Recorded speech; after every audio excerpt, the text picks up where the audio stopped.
Barnaby Jones. The Boston Celtics. The Phoenix Suns. The Game.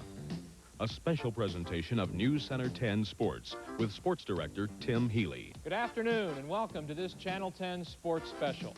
Now, if you consider yourself a pro basketball fan, then the date of June 4th, 1976 is no doubt indelibly etched in your memory. For on that Friday night, 10 years ago, the Phoenix Suns and Boston Celtics played the greatest game in NBA history. And during the next 2.5 hours, we will relive some of the magic moments of the game as it was carried to the nation by the CBS telecasting crew of Brent Musburger, Rick Barry, and the late Mendy Rudolph. We will also talk live here in the studio with several of the Suns players and coaches who played major roles in the game.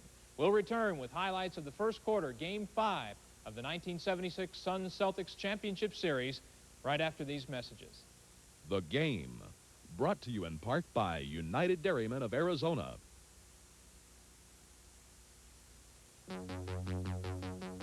I drink milk because this takes muscle, and working muscles burn fuel. Milk gives me energy, protein for strength, powerful nutrition without a lot of calories. And even if you don't expect to do the 1, 10, and 13 flat, think about all you do expect your body to do. Milk, it does a body good. I'm retired, so the money I've sold it away has got to last me.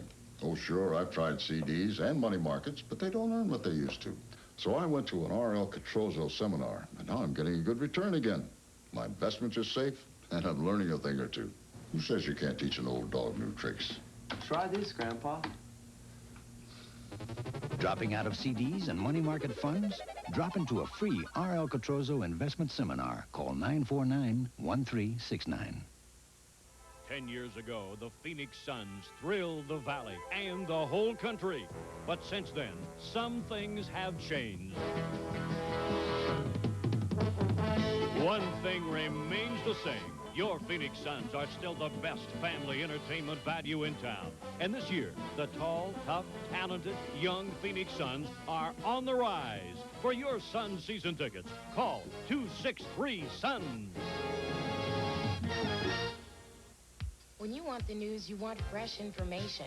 News that keeps up with today's trends and has impact on your everyday decisions. When you want the news, you want it to fit your interests, from how and where you spend your leisure time to what's new in the world of finance. When you want the news, you want the story behind the headlines. Stories that inspire and give hope, that let you share the experiences of others. The right news, the right people. When you want the news, we've got the team. News Center 10.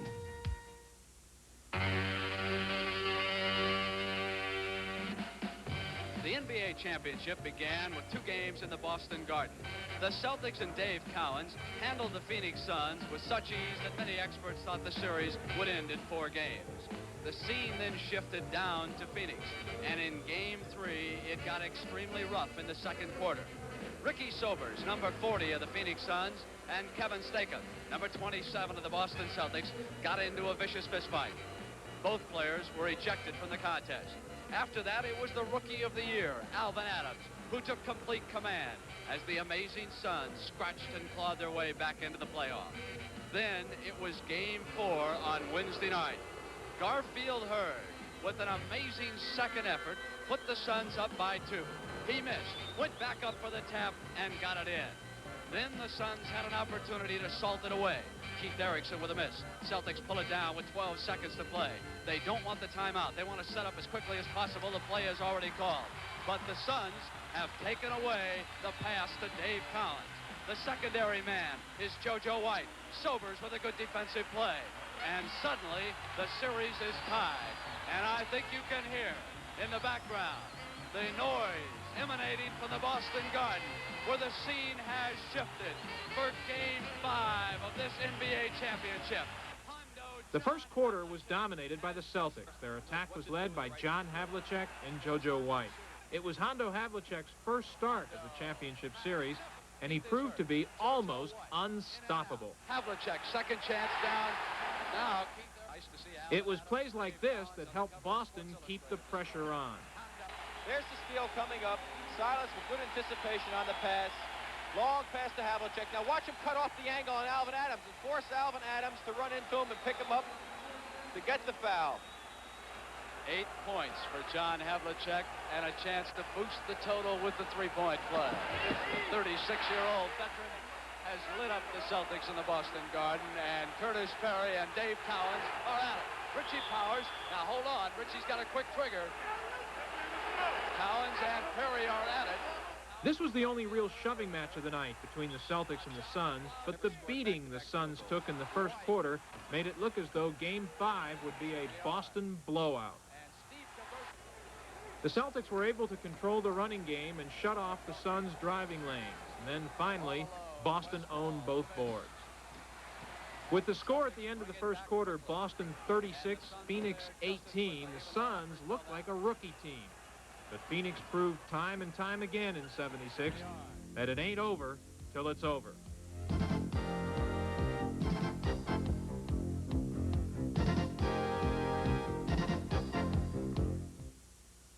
Hi, folks, I'm Tex Earnhardt, and I guarantee you this ain't no bull. Now at Earnhardt's Progressive Leasing, you can drive away this 86 Ford Taurus for only $219 per month. That's right, only $219 per month. Why such a low payment? Because leasing is the modern alternative to buying, and you don't have to be in business to lease. And remember, folks, we lease all makes and models at Earnhardt's Progressive Leasing at the corner of Baseline Rural right here in Tempe. Great meals begin in a pickup truck on the Davis farm, one of the growers Lucky buys their produce from. Al and Larry Davis have been at it over 3 generations and have won lots of recognition, including some for putting up with each other so long. At Lucky, we get the best California produce we can and make sure most of it is delivered fresh the same day it's picked. Getting you the freshest produce we can is another reason. Great meals begin at Lucky. Evan Meekum to say our governor must have integrity and management ability to stop high spending, mismanagement, and corruption in our state. Public reports for years of my opponent's legislative favors for business clients in food and liquor, land swaps, and freeway land have brought no action.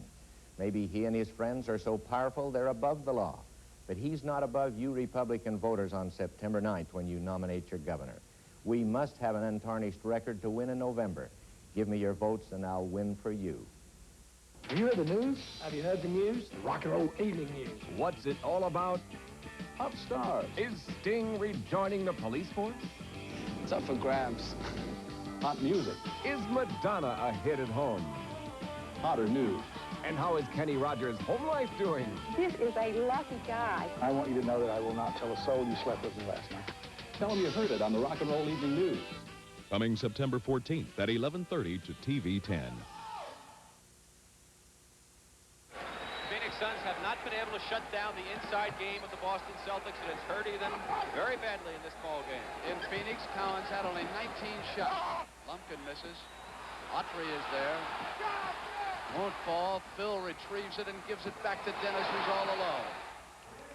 Cowens may have... Phoenix picked up the pace in the second quarter as the Suns desperately tried to stop Boston inside. However, the Suns found it difficult to keep the Celtics in check for long.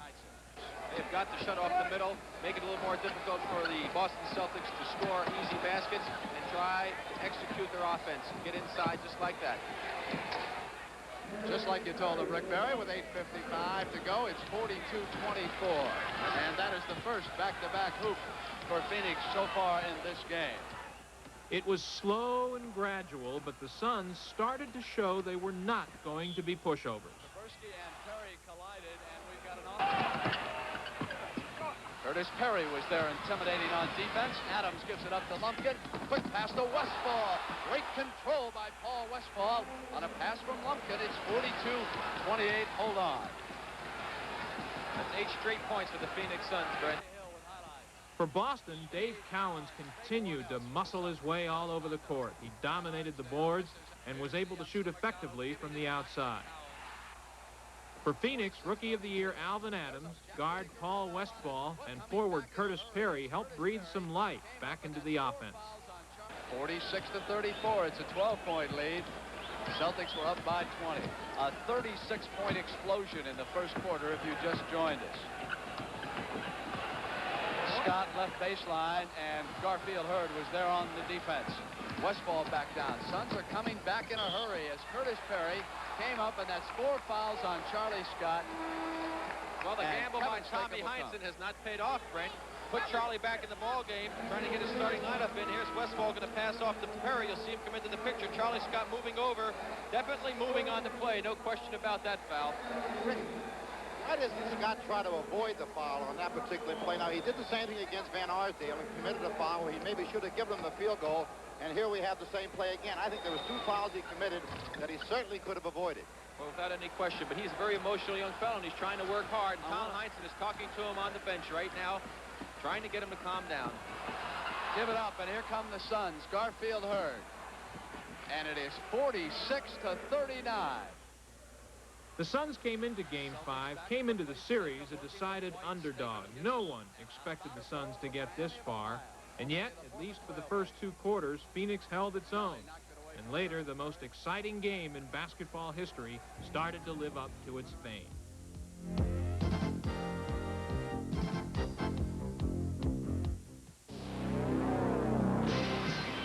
I drink milk because this takes a lot out of my body. Milk puts it back. The protein, B vitamins, calcium. Milk's powerful nutrition without a lot of calories. Your body may not work this hard or this long, but think of how hard it does work. Milk, it does a body good. I've played all over the country, and I've heard a lot of great radio stations, but I've never heard a better one than KNIX. KNIX plays more country favorites back-to-back with fewer interruptions. Always has, always will. They're not just a top station in Arizona, they're one of the best in the country. But don't take my word for it. Listen to KNIX. FM 102.5, AM 1580, Arizona's best country. I called and got myself a copy of Proposition 103, and you know what? I understood every word of it. Maybe that's because the lawyers didn't write this law. You see, it allows fair limits on fees lawyers can take from victims, guarantees our right to sue and recover all real losses, allows juries to have fair limits and guidelines for other awards such as punitive damages. Call this number right now and get your copy of Proposition 103. Read how we can fix the Arizona lawsuit mess. Zippy says if shopping for a used truck has left a bad taste in your mouth, you should jog on over to the #1 used truck dealer in Arizona, Chapman Chevrolet, because they don't monkey around. Chapman's got the best quality used truck inventory anywhere. Full-size pickups, Blazers, 4x4s. Chapman's got what you need, and they got them priced from $34.75 to $18,650. So call now. Come on, get your used truck at Chapman Chevrolet, Baseline and McClintock in Tempe, where they don't monkey around.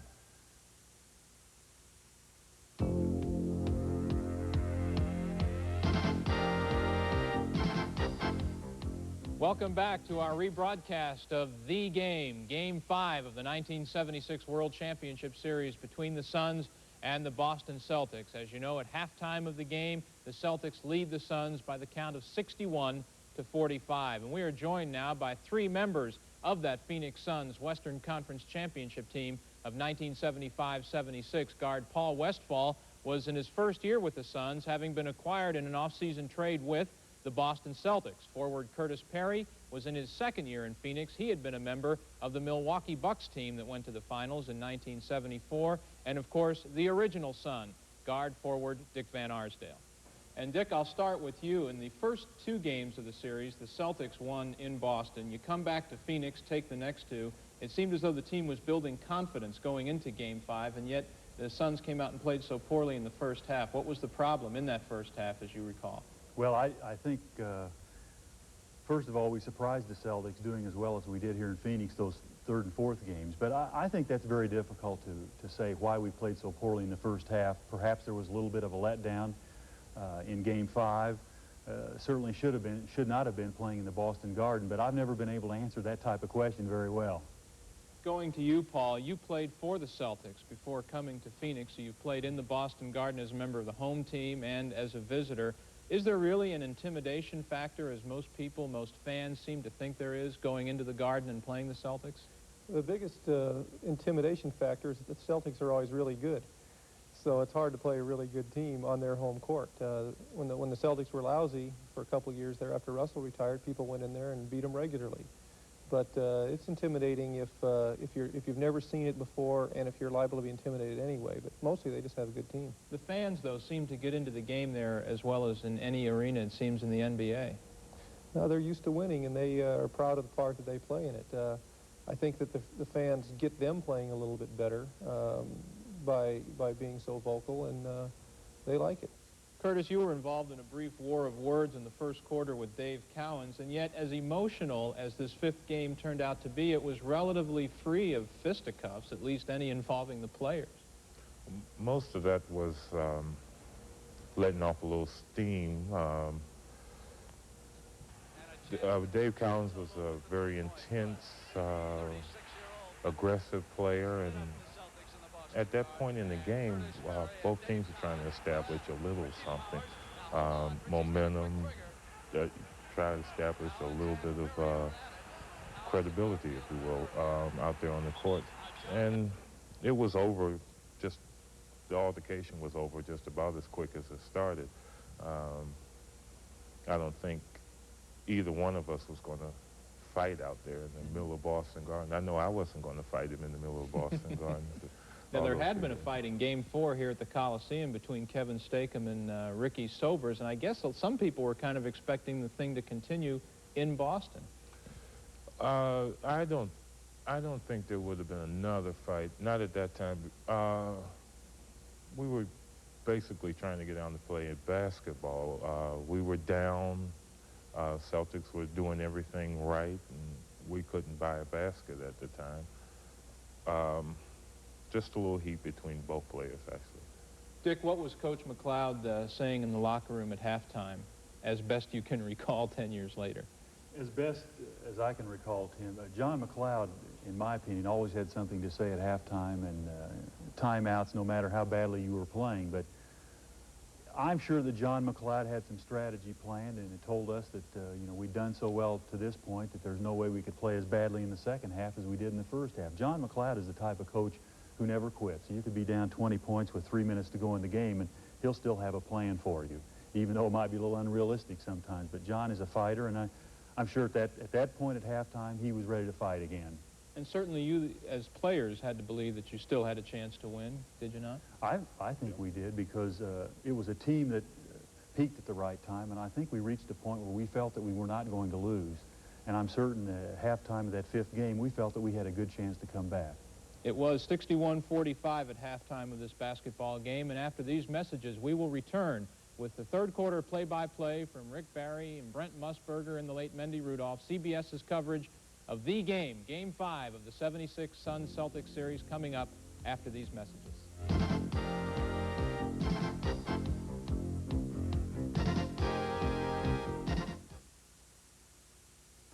New Hondas for immediate delivery, you better believe it, at Bob Simon's Pontiac Honda. We've got them all. The Accord 4-door, the Accord 3-door, and the sports car of the decade, Prelude from Honda for 1986. We have a huge inventory, another giant shipment on the way. You'll never have a better opportunity to own the new Honda of your choice. Don't miss this. Come see us. Bob Simon's Pontiac Honda. Right on the price, right on the corner, North 7th Street and Highland. We made dramatic changes to bring you the Alpine Ski Keller's Ski Sale. New merchandise dramatically reduced now at the Alpine Ski Keller. Dramatic savings on everything you want, you need. Brand name equipment and apparel, and people to fit the right equipment for you. A ski sale event at the Alpine Ski Keller. On now. The next governor has to recruit small businesses to Arizona, because small businesses provide by far the largest share of new jobs, not only here but everywhere in the country. And that's our most lasting guarantee of a really durable prosperity that will help everyone everywhere in the state.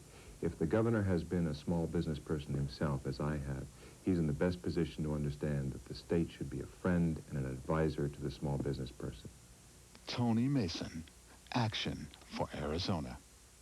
10 years ago, the Phoenix Suns thrilled the Valley and the whole country. But since then, some things have changed.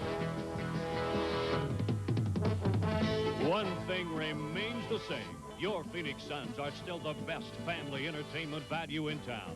And this year, the tall, tough, talented, young Phoenix Suns are on the rise. For your Suns season tickets, call 263-SUNS.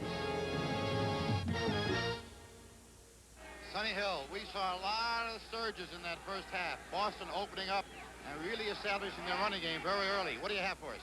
Well, we have some excellent highlights, Mindy, but I'd like to say on behalf of the Phoenix Suns that they bend, but they don't break. I've gained additional respect for the Phoenix Sun players because I've seen them come out and do what they've done in the first half of this ball game. Get way down, but yet still hang in there. And I think our highlights will show what we're talking about. I'm sure there are a lot of fans of Phoenix that like to hear you say that. Well, I thought the series would be over in 5 games, to be honest with you. But the 2 games they won at home showed me a lot of basketball. John Havlicek came out and showed people that he was ready to play basketball, and he was the man who was responsible for getting the Boston Celtics off winging. The middle was open, and here's a classic give-and-go basketball. Scott to JoJo White. And JoJo has been the most consistent player in the playoffs and doing a fantastic job. Alvin Adams, the man who has been the glue man for the Phoenix Suns, he kept them in the first half when it was very difficult for the Suns to do anything. And here we see Alvin Adams doing it again as he finds Westfall down low. And at this stage in the second half, the Suns scored 12 straight points. Paul Silas, and here's that man, JoJo White again. And honestly, Mindy, I can't say enough for the way that JoJo White has orchestrated, played defense, and do just what he's doing right now, put that ball in the hoop. And Dave Cowens, Mr. Aggressive, able to get down low and establish a position. Not only did he score on this play a 3-point play, but he also was the dominant factor on the boards. And the Celtics just showed what can happen when a team comes out collectively to play good basketball. Sonny, what can we look forward to the second half of the Celtics and the Suns? Well, I expect the Phoenix Suns to do as they have been doing. Stay in there. I don't think the fact that the ball game right now has a big lead in favor of the Boston Celtics to keep the Phoenix Suns from doing what they've showed all of us, I think, Mindy, the fact that they bend, but they don't break. Yeah, they do have a lot of poise. I was amazed how well they stayed in the game after being behind as far as they were, Sonny. I think they're making all of us believers. I know Rick Barry said to me before this series started, Sonny, they will stay in there. And I said, no, against the Boston Celtics defense and aggressive play, they won't be able to do it. And you know I said that meeting, right? I know you did, right. And we've got these Boston fans cheering this club as they come back onto the court. Want to pass along a word of congratulations to Al Attles, the coach of the Golden State Warriors, who will have a second job next year. He has been named the general manager of the Warriors. Now, he replaces Dick Vertlieb, and I thought Vertlieb did a fine job out there in the Oakland area, but he wants to go back up to Seattle. That's a part of the country that he loves very dearly. He's going to work with a new Major League Baseball team up there. So Dick Vertlieb and Hal Childs, who did such a job with the Warriors, leave, and now Attles has got a dual role. 61-45. If you take a look at the halftime statistics, the Celtics shot over 60% in the first quarter, didn't they, Rick? Yes, they were shooting around 61% in that first quarter, and that was the run that, of course, gave them that 22-point lead. Then the Phoenix Suns came back and battled into contention, cutting it down to 7, and you have to give credit, of course, to the Celtics. They came back and pushed it back to 9 again. Of course, the Suns had 2 of their top scorers on the bench, Adams and Westfall. There you see the scoring right there with Adams and Perry leading the scoring for the Phoenix Suns. And, of course, the man who started his first playoff game in a long time, John Havlicek, with 17 points. And he certainly helped to ignite them. But you have to give credit to all of them. All of the Celtics played exceptionally good basketball in that first quarter. Anybody that came in the ball game is doing the job. They really come out smoking that first quarter, didn't they, fellas? Havlicek now 11 points behind Wilt Chamberlain for third spot on the all-time playoff scoring list. 61-45. Boston Celtics trying to win their 13th title in 20 years. They're coming out again, putting that pressure on to set the Phoenix attack. Adams giving it to Westfall along with Sobers, Garherd, and it was Curtis Perry who went up, controlled the offensive glass, put it down, and drew the foul from Paul Silas. Let's watch this play again. Silas is fourth, Rick. There's Havlicek leaning on him inside. Still leaning. The ball bounced around. He just keeps moving, keeps battling, and is able to sneak in between the two men to get the ball and put it back in. That's his first offensive rebound of the game. He only had 1 rebound in the last ball game down in Phoenix. He already has 5 now.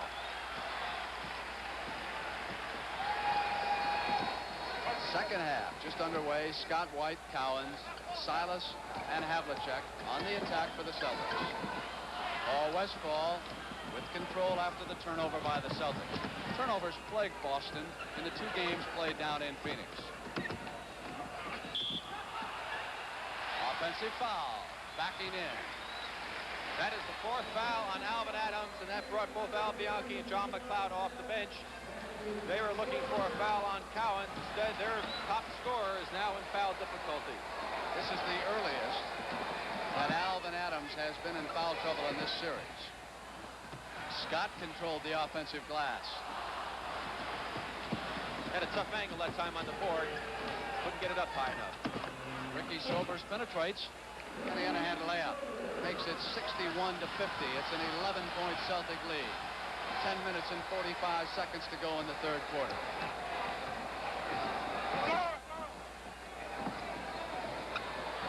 Silence. Well, they're outside, insulting he's him. been devastating, Rick. Yes, Fred, they're insulting him as they did in the previous 4 games, but he's been popping in that outside jumper now. He's made 3 or 4 from out there. What a difference that makes against the Phoenix defense. Garfield Hurd, who's assigned to Silas, has been sloughing off and taking a driving lane away from Cowens. But if Silas hits outside, it's different. Gar Hurd, on the other hand, has been a top-notch offensive man ever since he came to Phoenix from Buffalo. The Suns turned red hot. He was the final ingredient John McLeod needed.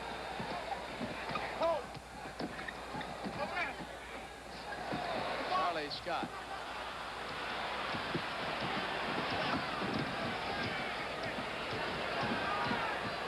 Sobers slowing it down. Like Adams, he would have been a senior in college. Both players gave up their final year of eligibility to come into the NBA. This year's draft will be on Tuesday. JoJo White misses on the layup. It's 63-52. 9:35 to go in the 3rd quarter.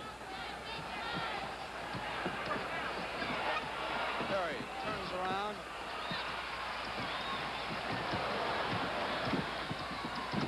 Just watch the Suns, Rick, on defense, how they always try to cut off the nearest passing lane. That's what John McLeod teaches them.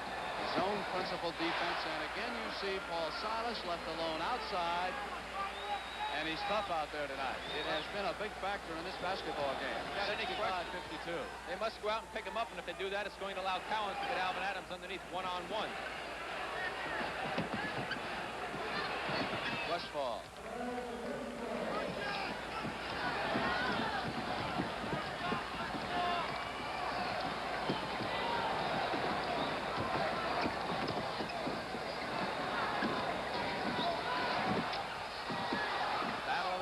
Won by the Suns. They come out with Sobers in control.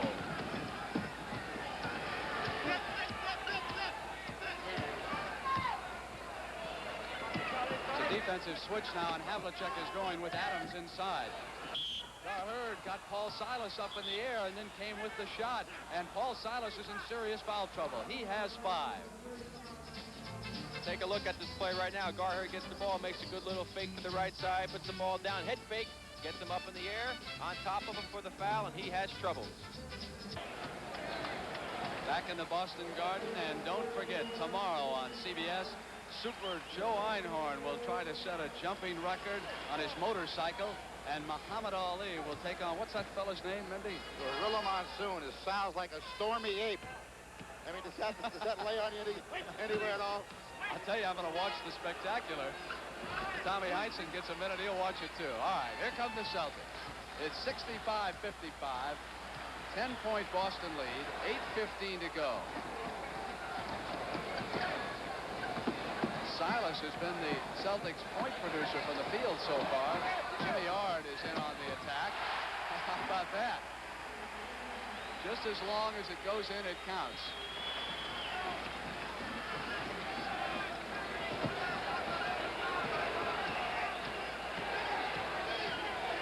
Taking Perry. Now he goes back on Adams, and Havlicek will run with Curtis. Curtis rolled in a pretty hook shot that time. Difficult to defensive man if you allow him to get that good position coming across the middle. Rondo, pull-up jump shot.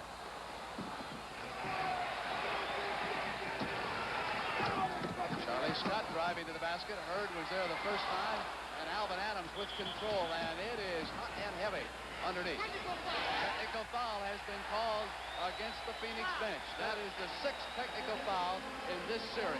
The reason for that, Brent, is that John McLeod and Al Bianchi really were upset. They thought that Dave Cowens fouled Alvin Adams on the rebound, and they kept yelling. Now, the only thing I question here, Mindy, I'm not saying the technical is wrong. I think it was right.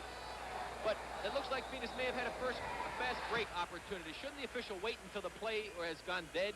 Well, actually, there was no advantage on the Phoenix Suns. They had nobody down court, and the ball was in the backcourt with a lot of Celtics around.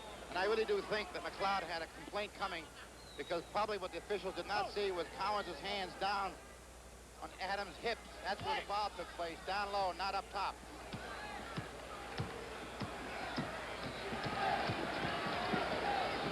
Scott tipped the pass from Sobers. Adams. Heinsohn is screaming that he traveled.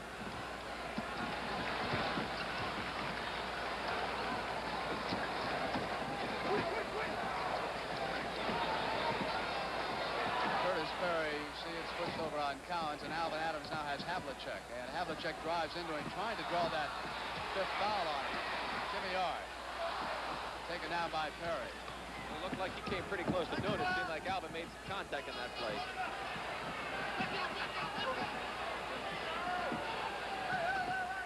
Hurd.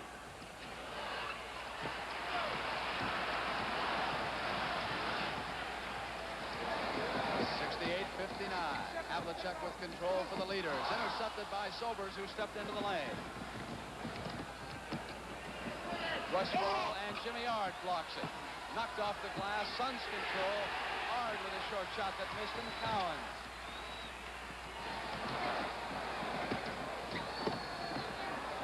Jimmy Yard's 3 of 4 from the field. Make it 3 of 5 with that air ball. I think the crowd forced him to shoot that ball. They started yelling because he was open, but Jim didn't want it. Sobers. And Nate Hawthorne, who displayed some athletic skills in the first half, will be checking back in.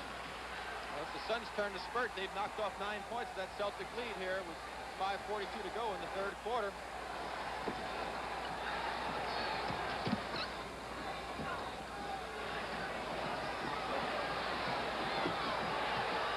Havlicek deep. At the shot clock buzzer. Got it off in time. West ball back to Ricky Sobers. Double move and got the basket and the foul. What a play by the rookie, Ricky Sobers.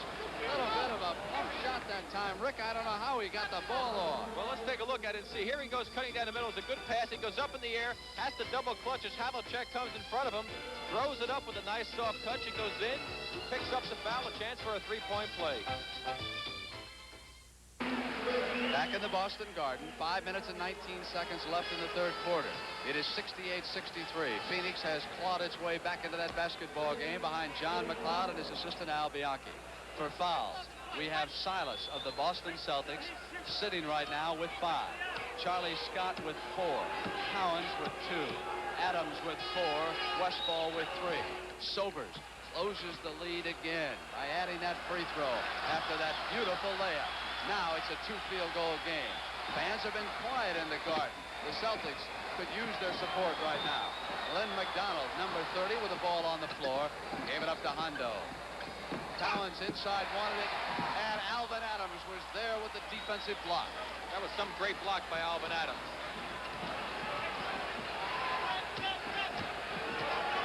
Suns can pull to within 2 points. Sobers came down, and it was offense, using the arm to force away the defensive player. Let's watch Dave Cowens on that last play. You see him get the ball inside. They try to front him, send 2 men at him. He comes along. Adams hangs back, times perfectly, and just a super block by Alvin Adams. Ricky Sobers on the last one had his man beat. He used his arm, and he hooked him. It's a good call by the official. 4-point basketball game. Cowens open inside, just couldn't get a handle on it. Whistle blew. Cowens was fouled. Curtis Perry, number 18. One-shot play, he says, and of course, neither team is yet in the penalty, so they'll go out over on the side. He was not shooting. He just couldn't quite get the ball back up in the air quickly enough. Sometimes you just can't find the handle, as you pointed out. I don't know why that happens, but it just does. That's just the first foul of the quarter on Phoenix, contrary to the other two games we saw out there, Brent. Not too many fouls this particular ball game.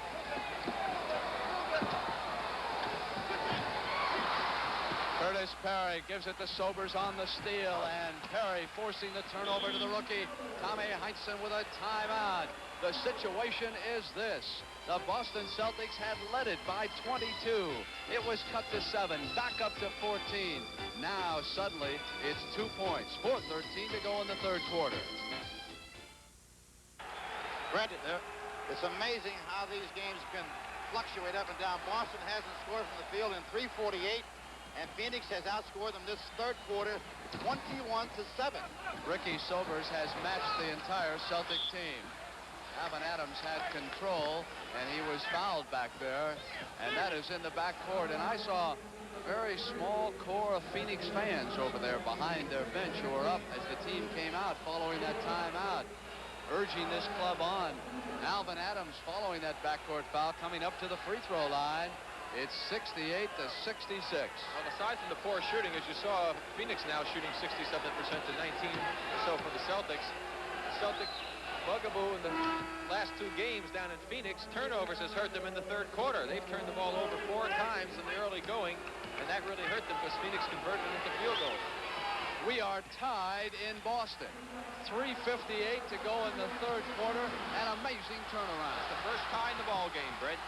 Dick Van Arsdale, Rick has checked in. Paul Westphal will take a rest for John McLeod. See what the Celtics come up with. From the perimeter, they moved it. And Steve Kowarski sunk it.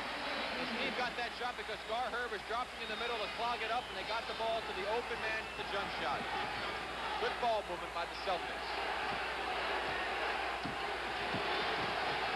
Murray wants it. McDonald is fronting him. Shot clock goes down inside of 5. Sobers goes for 9 points. Not this time. Cowens outlet to White, who's breaking. Van Arsdale got back on defense and knocked it out of bounds. No foul, even though the crowd wants it. Let's watch the defense on Cowens. Look at the 3 men of Phoenix right around Dave Cowens. You see Gar Hurd is already dropping in. The ball goes out to Kowarski, who's open for the jumper. Quick shot by McDonald off the inbounds pass. Steve Kowarski. Hurd to Van Arsdale and Charlie Scott ready to come back into the game. Phoenix trailing it by 2 points. Inside of 3 minutes left, third quarter. Game 5, NBA championship. Perry goes for the tie. Control by Gar Hurd. And Alvin Adams. And finally the Celtics have got the ball.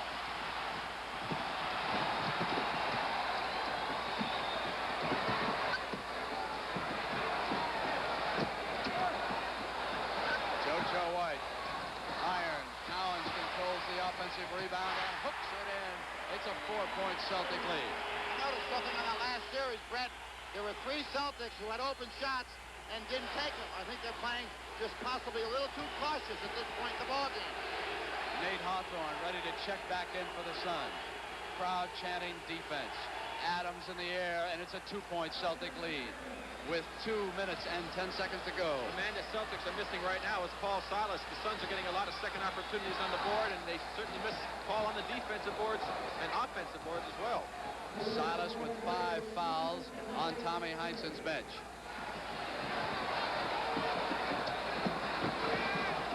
McDonald outside. It's 4 points. It's 74-70, 145.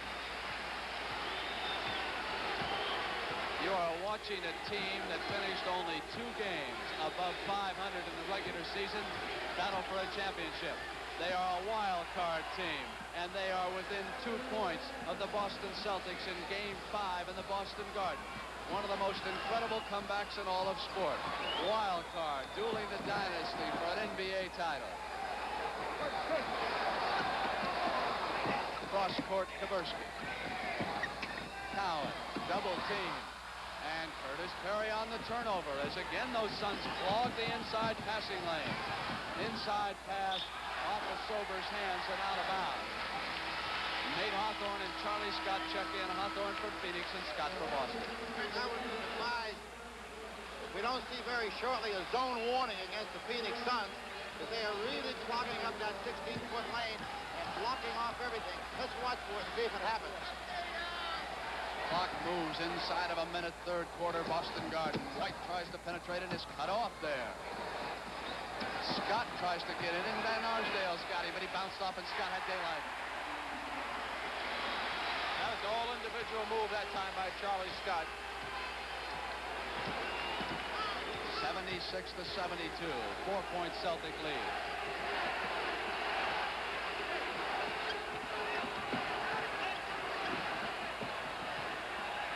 Shot clock down, good defense. And again, Ricky Sobers gave it up down there by the inline. Those two turnovers now have hurt the Phoenix Suns. Alvin Adams throwing the ball away, Ricky Sobers losing the ball, and they have not gotten an opportunity to shoot the ball at the basket. John McLeod signals the play. That's his shrill whistle that you picked up on our microphone.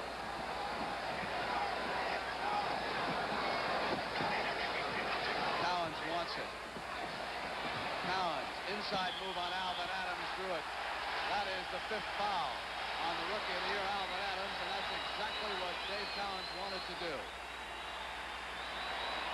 That now, of course, is going to put Alvin Adams on the bench. Dennis Archer will be coming back in the ball game.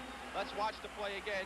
We see Cowens with the ball. And this man cuts through. He makes the move to the inside. Adams gave him the inside position, left his feet, and made contact with Dave. Good call by the official. Watch the arm. 76-72.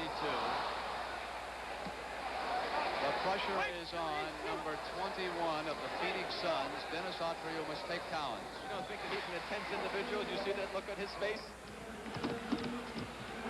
5-point lead. Sobers against the clock. Threw one up that would not fall. But it was a splendid comeback by the Phoenix Suns. They whittled away, crawled right back into it. We've got 12 minutes of action. It's 77-72 Boston.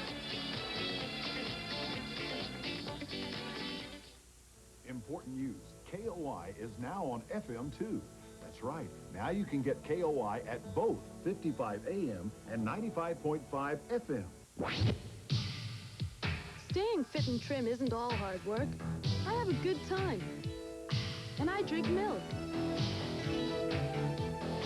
It has nearly half the calcium I need, more than half the riboflavin. Milk's beautiful nutrition, without a lot of calories. Only 1/8 of my day's total. You can't just count calories. The trick is making your calories count. Milk. It does a body good. The good news is that your Valley Olds dealers have cut prices to the bone and are closing out the entire 86 inventory. The bad news, they won't last long. Here's an example. Get $500 cash back or 5.9 GMAC annual percentage rate financing when you buy a new 86 Olds Cutlass Sierra. You must take delivery by August 31st for the $500 cash back offer and by September 24th for the 5.9 APR program. It's 86 closeout time at your Valley Olds dealers. Big 2, Edward Biddulph and Linda Brock. I'm retired, so the money I've salted away has got to last me. Oh, sure, I've tried CDs and money markets, but they don't earn what they used to. So I went to an R.L. Catrozo seminar, and now I'm getting a good return again. My investments are safe, and I'm learning a thing or two. Who says you can't teach an old dog new tricks? Try this, Grandpa. Dropping out of CDs and money market funds?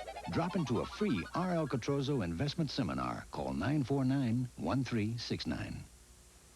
Celebrando con Orgullo, a proud celebration. Join in the 5th anniversary of the Arizona Hispanic Women's Conference. Finished with school, starting out in the workplace, or after years on the job looking for a change, the Phoenix Civic Plaza is the place to be October 16th and 17th. Discover new ways to achieve professional and personal growth. Write the Hispanic Women's Conference, Box 24430 Phoenix, or call 257-0700. Together, we can be better than excellent.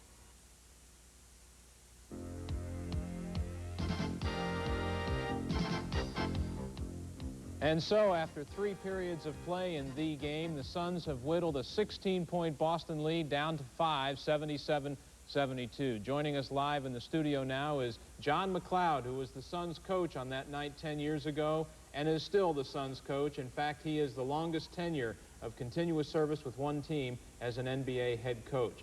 And John, what did you say at halftime to bring your ball club back? You were trailing 61-45. You tied the game at 68 before the Celtics regained that 5-point lead. But what keyed the comeback? Well, Tim, the thing that keyed the comeback for us was our ability to tighten up defensively. You know, in the first quarter, we were down by 20, but in the second quarter, we began to perk up defensively, and in the second half, and particularly in the third quarter, we turned the game around by playing a much more aggressive style of defense, and we started to shoot the ball much better, which certainly helps.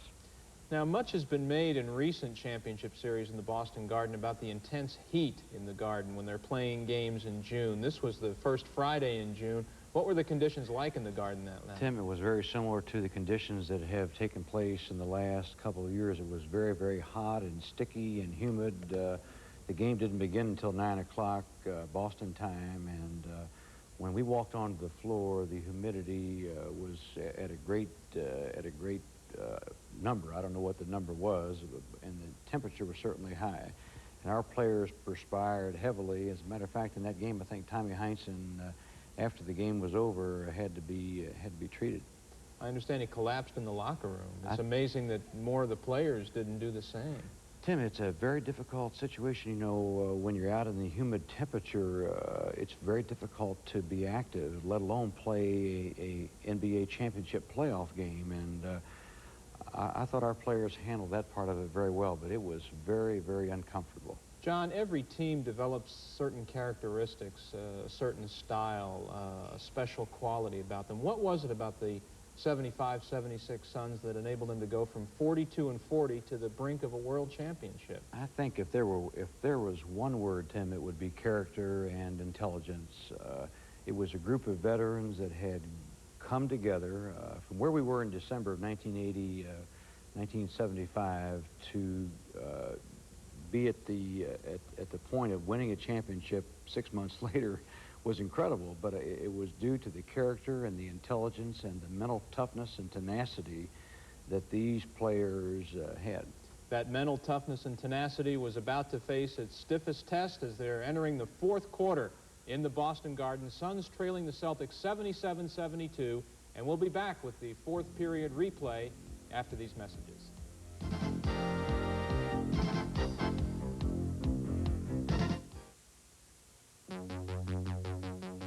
I drink milk because this takes muscle, and working muscles burn fuel.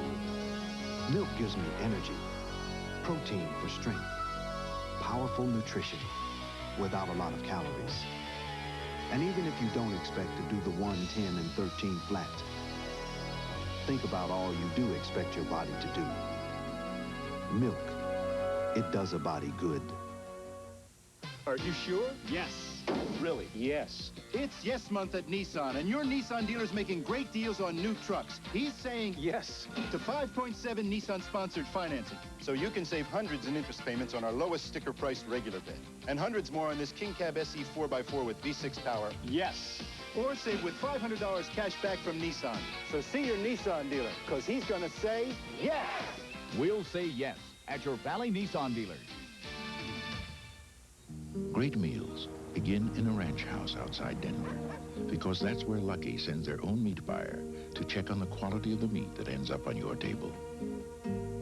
The packer has his high standards, but sometimes Lucky's are even higher. That's why every Lucky meat manager measures the trim with a special gold key. Our 5-star meat can't have more than a 1/4-inch trim. And getting you the best meat we can is another reason. Great meals begin at Lucky. 10 years ago, the Phoenix Suns thrilled the Valley and the whole country. But since then, some things have changed. One thing remains the same. Your Phoenix Suns are still the best family entertainment value in town. And this year, the tall, tough, talented, young Phoenix Suns are on the rise. For your Suns season tickets, call 263-SUNS.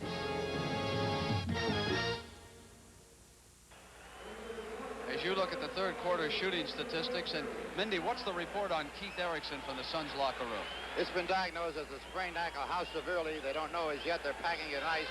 But there's one thing we do know for sure, Brent and Rick. He will not be back for the rest of this game. Crowd in the Boston Garden coming to its feet, all of Phoenix.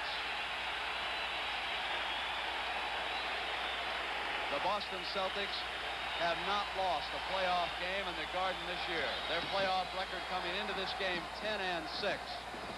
Phoenix 10-7. Phoenix played the extra game against Golden State. Cowens comes up on Autry and puts the Celtics in command by 7, 79-72.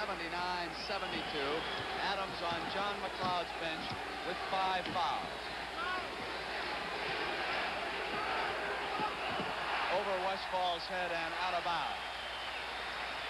That's 3 out of the last 4 times the Phoenix Suns have come down the floor. They have turned the ball over in the late in the third quarter and early here in the fourth. And those type of plays are the ones that kill you in the long run.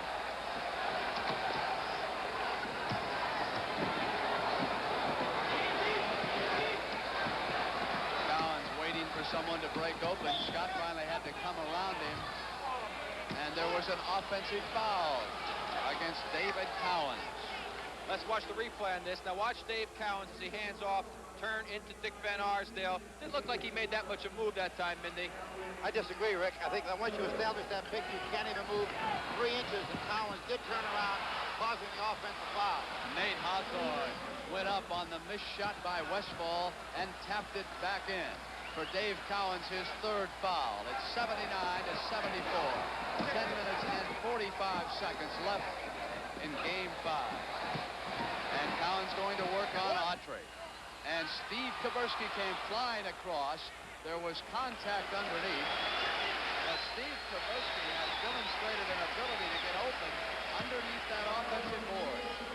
He has done a good job for them, Brent, keeping that ball alive. And I think Garfield Hurd sloughing in there is hurting, not boxing out. Cowens driving, and Gar Hurd came across that time with the block. One of the best shot blockers from the weak side in all of pro basketball, Garfield Hurd. As demonstrated with that last play. Hurd with the ball, gave it up to Westfall, who had daylight, just not falling, and here is Nate Hawthorne. Giving to Van Arsdale and back to Nate. Autry out high in the Phoenix offense.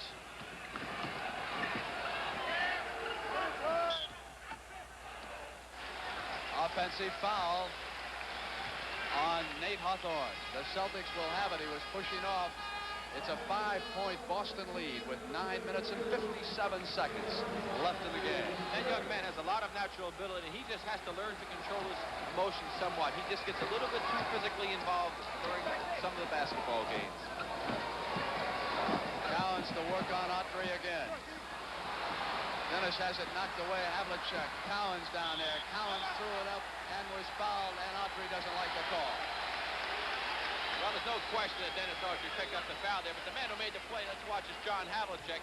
Well, you can't see him. He kept it alive, and Autry just throws his body into Dave in an effort to prevent him from making that basket. But Havlicek was the man that did the job. He kept the ball alive with his good timing. I'll tell you, Autry is working Cowens over pretty good. And in retaliation, Cowens is no pussycat. He'll work Autry over pretty good. 81-74. Boston over Phoenix. Game 6 Sunday on CBS. 3:30 p.m. Eastern Time. Right after the soccer game between New York and Tampa. Hawthorne with Havlicek down on the floor, had an open shot, would not fall. Here comes JoJo. Charlie Scott, pretty move. And John McLeod needs a timeout. As the Phoenix Suns are failing to put the ball in the basket, the Boston Celtics capitalize on it. Dave Cowens controlling the boards, getting good opportunity shots up the floor. Back in the Boston Garden, Rick. Yes, and a big factor in this ball game, Brent, right now has been Alvin Adams picking up his 5th foul with 5 seconds to go in the third quarter. And since that time, the Phoenix Suns have not been able to generate much offense. 9 minutes and 13 seconds left in the game.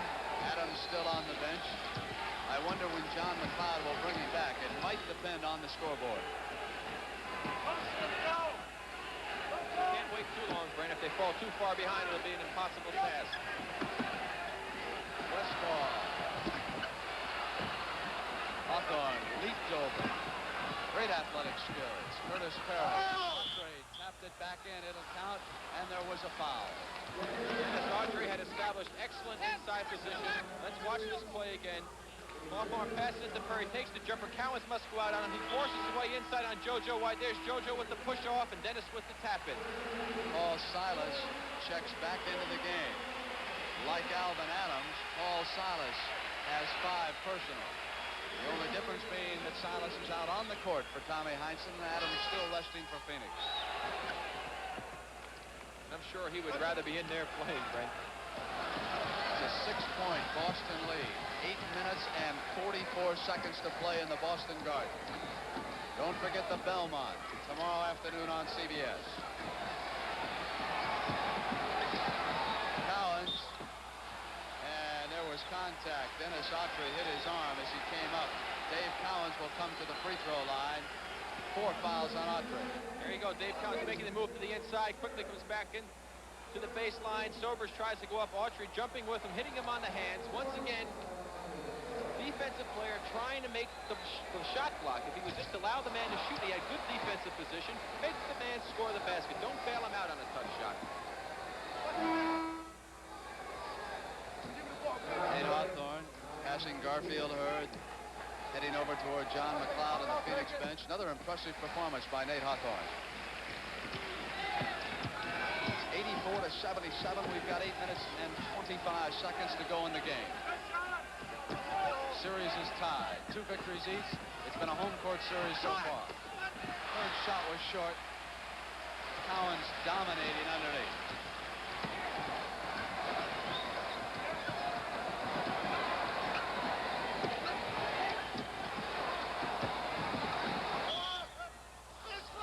Traveling.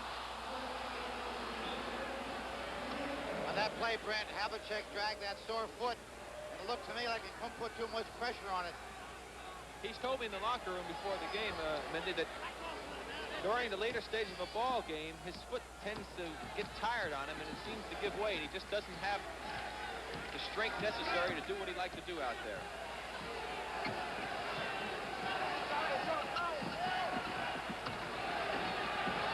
Westfall cuts to the basket beautifully with that left-handed shot.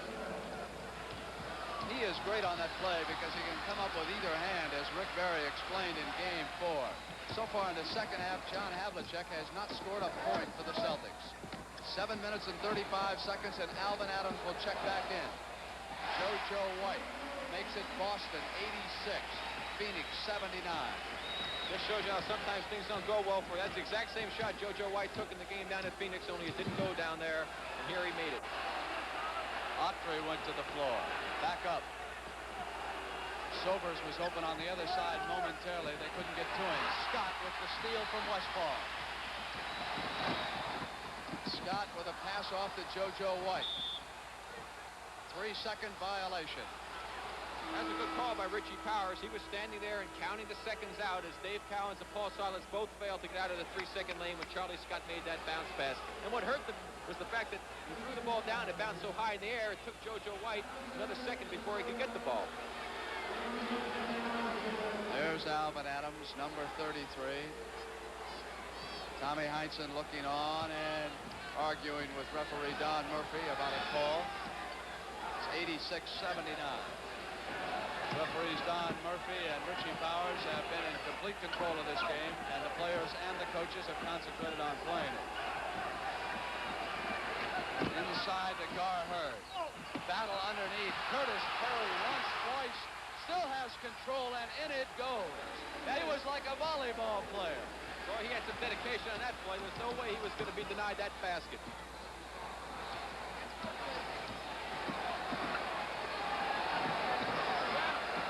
No 3-second call that should have been made on that last play, Brent, because no one had control of the ball. Missed shot. Control by Phoenix. It's 86-81. 6 minutes and 10 seconds left in the Boston Garden.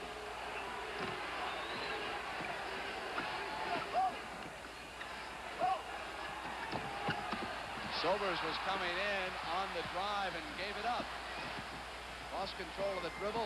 Scott over to White, who gets inside, and Curtis Perry at the other end. Garfield Herbert, another great block shot. Dave Allen. The muscle that is being demonstrated under both of these backboards right now. Here's JoJo. Good ball movement right there by the Boston Celtics, getting up the floor in a 3-on-2 situation, taking advantage of JoJo's excellent shooting ability from the baseline as Paul Silas moved the ball to the open man, and that's the way the game should be played.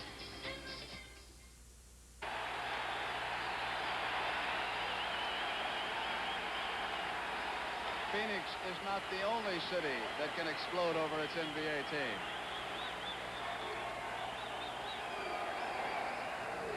The pause in the action, Brandon, is something was thrown on the floor, and Joe Krosky, the trainer for the Phoenix Suns, was out wiping it off.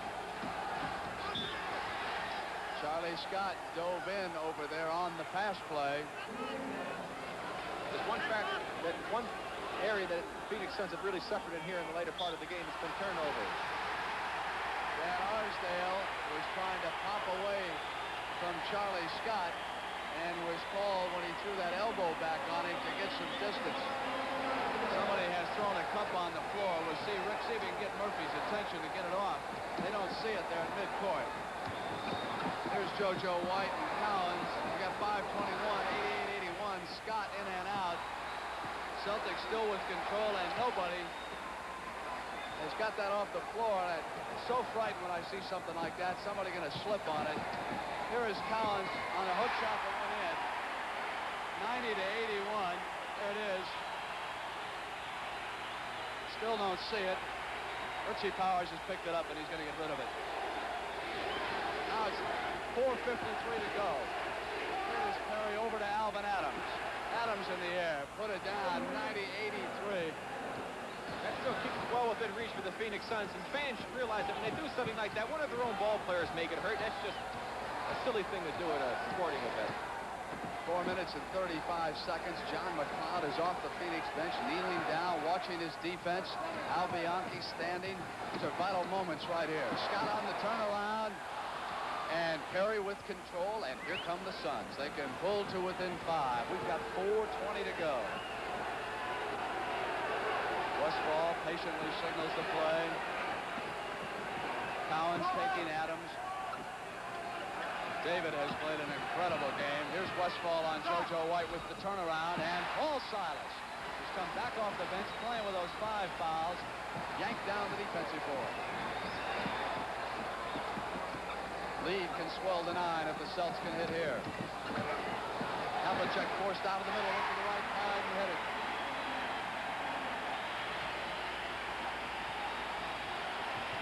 Big series coming up now for both the Celtics on defense and the Suns on offense. 3 minutes and 35 seconds to go in regulation time. A 9-point Celtic lead. Westfall made it 7.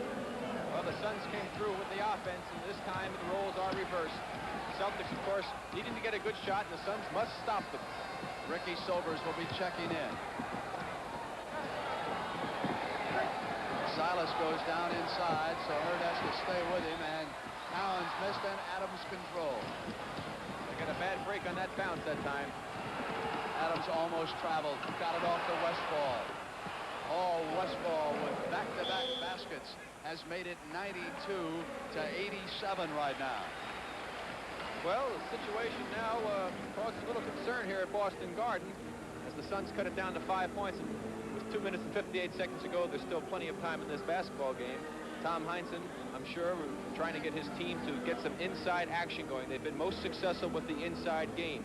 Phoenix, meanwhile, is going to try to find some way to shut down that inside game, control the defensive boards, and then come down and patiently run their offense, which they do so well.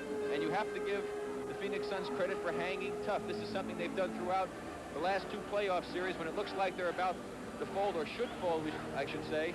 They just hang tough, and they have so much confidence in John McLeod's offense that they stick to it, and they seem to be successful in the crucial situations. Notice the last 2 times down the court ring also that Collins is not being double-teamed or triple-teamed as he was earlier, and for somehow they picked up some respect for Paul Silas in this particular game.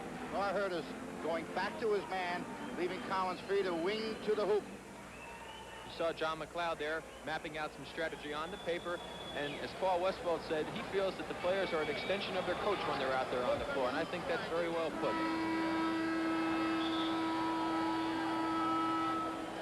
And tomorrow on CBS, Super Joe Einhorn live with that dangerous motorcycle jump, and then Muhammad Ali against Gorilla Monsoon, a wrestler. That's tomorrow at 4:30 p.m. Eastern Time on CBS, and the Belmont at 5 p.m. Of course, the big thing the Celtics have going for them also is that they have so much experience on this ball club.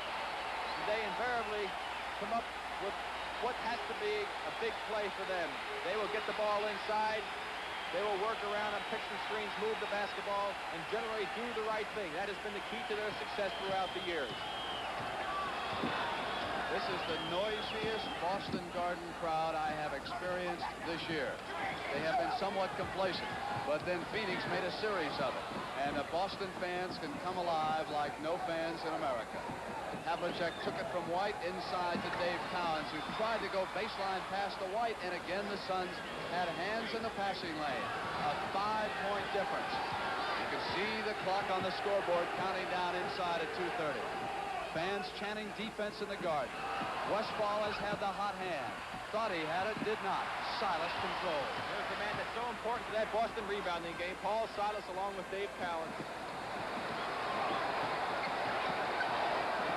You joined us late. John Havlicek started his first game of the championship series, and the Celtics exploded for 36 first-quarter points.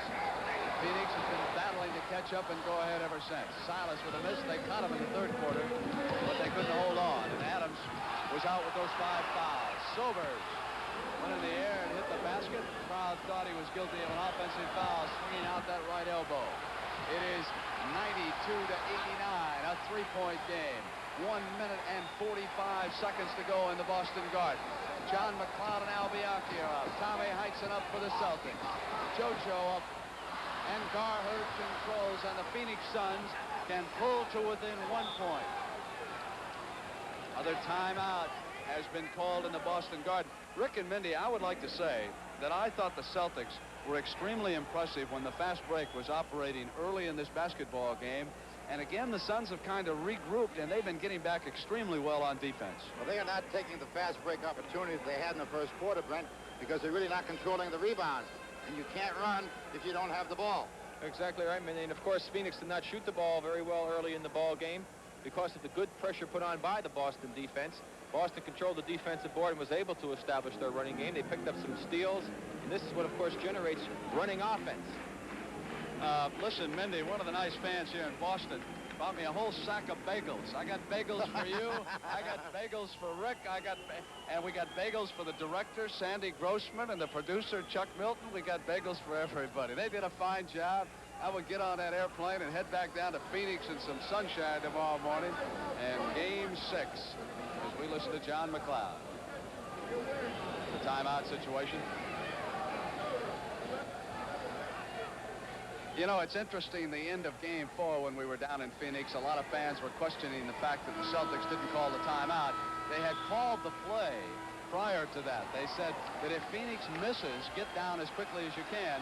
The play was to go to Dave Cowens, but Garfield Hurd had sloughed off and double-teamed him, so JoJo White took the shot outside. From what he was drawing on the paper, it looks as though they're going to bring either Curtis Perry or Garfield Hurd up to the basketball from the weak side of the floor, and then try to run some action on the side of the floor that the forward came from. Let's see if I was able to distinguish his marks on that paper. Rick, you also must remember that Dallas has 5 fouls. Let's see if they go to work on him. Adams with the ball, and the clock moves down on the right-hand side of your screen. Total time left here, regulation time of Game 5. Westphal had it knocked away on a penetration. Celtics come right back on the turnover. They lead Game 5 by 3 points in 1 minute and 15 and inside. Scott holding it up now. He has been a much calmer player. He had a long private talk with Red Auerbach. He has fouled out of every game until this one. JoJo White cuts to the basket, and Paul Silas put it down. 94-89. Now it's 5 points. Suns have a minute to work with. Westphal was coming down the baseline, and he was fouled.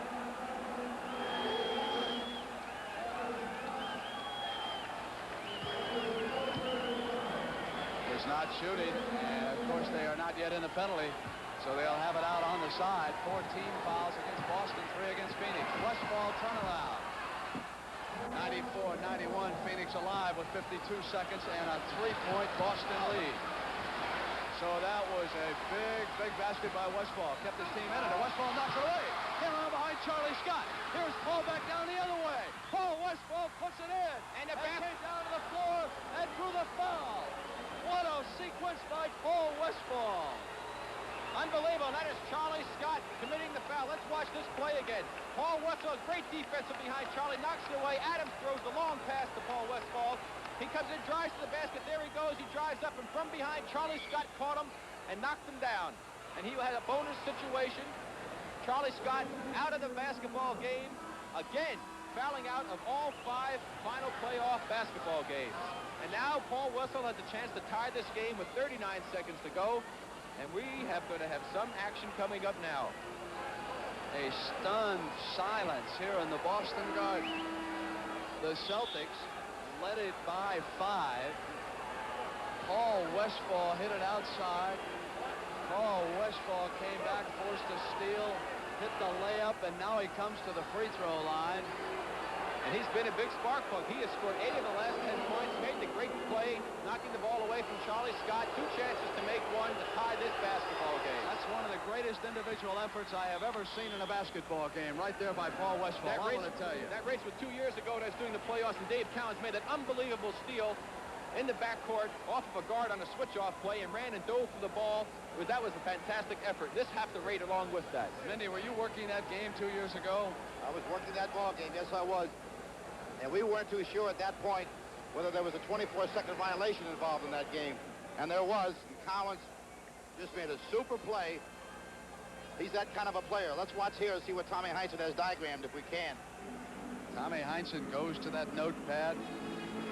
There are 39 seconds left in the game. Tied at 94.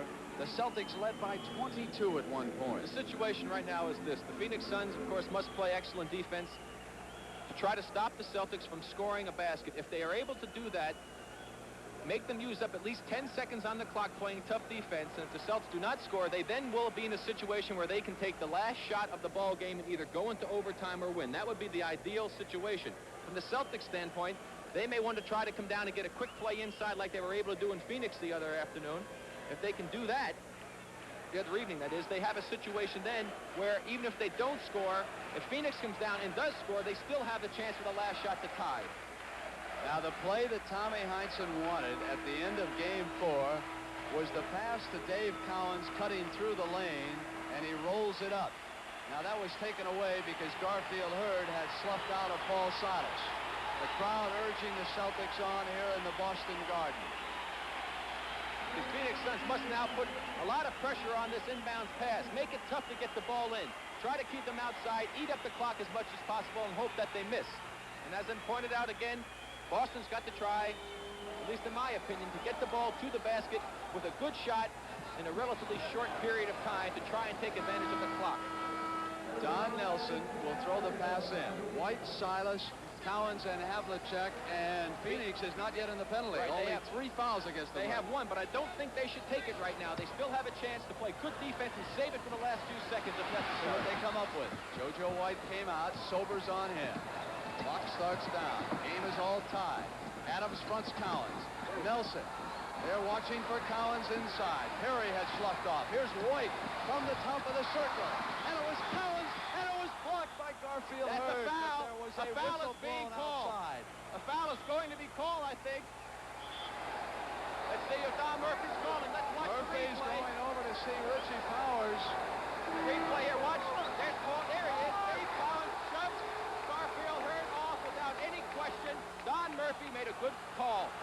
You see the replay. If we can show that back again, please. You want to take a look at it. Watch Cowens. It's very obvious. Watch his right arm. There's Perry. Watch his right arm. Right there. Takes his arm to give Perry the shove, picking up the foul going over the back. That is Perry with the... is a gutsy call in the Boston Garden. Well, you bet your life it's a gutsy call, but it was a call that had to be made, and the official was on top of it.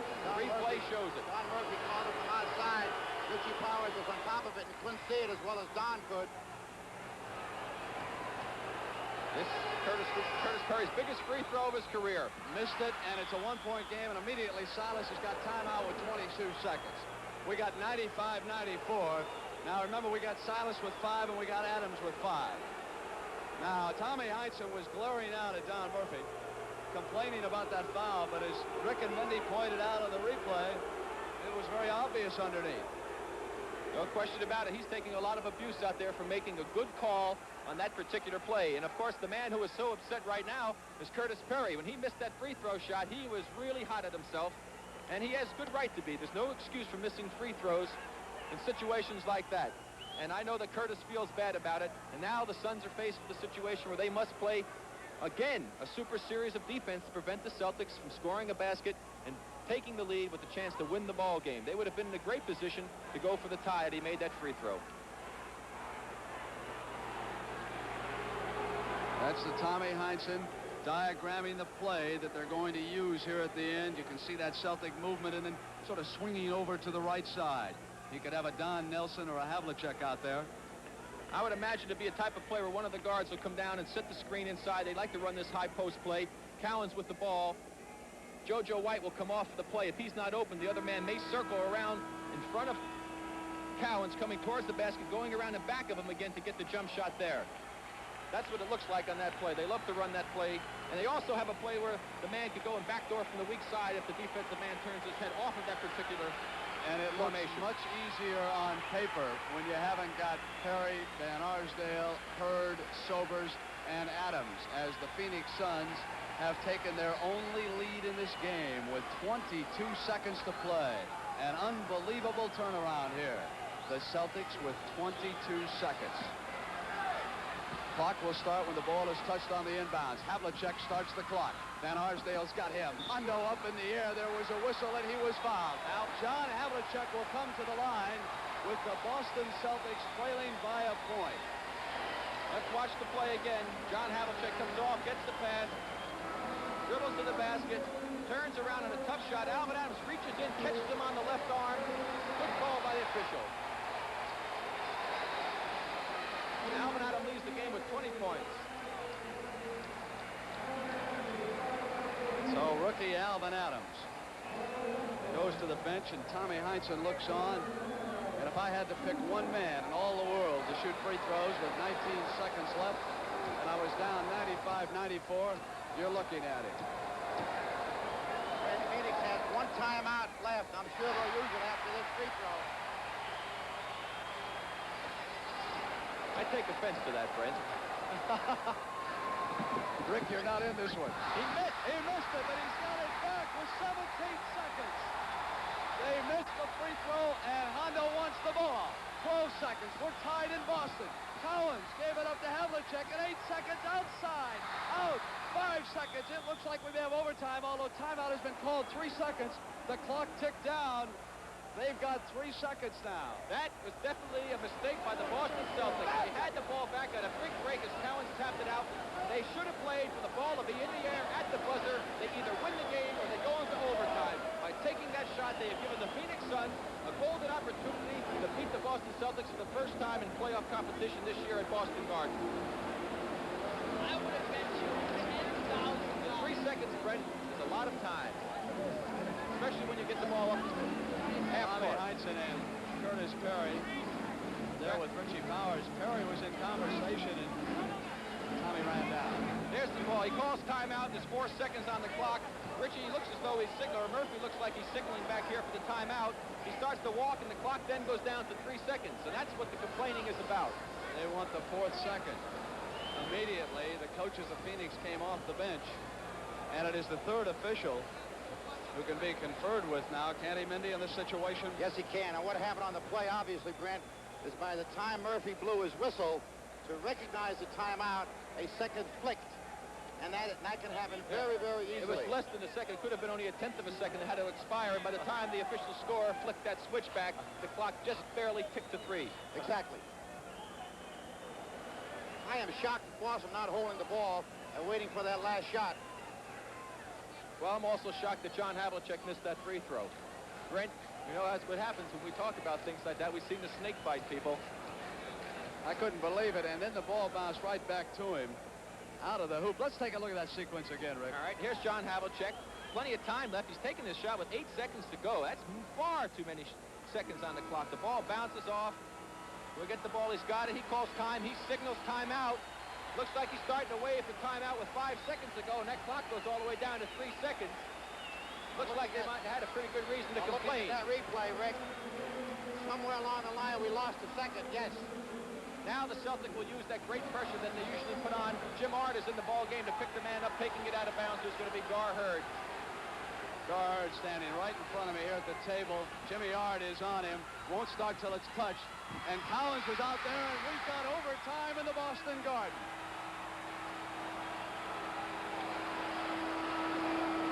I will tell you, yes, sir. It's a good thing that Richie Powers did not see Paul Silas calling timeout because there were no timeouts left.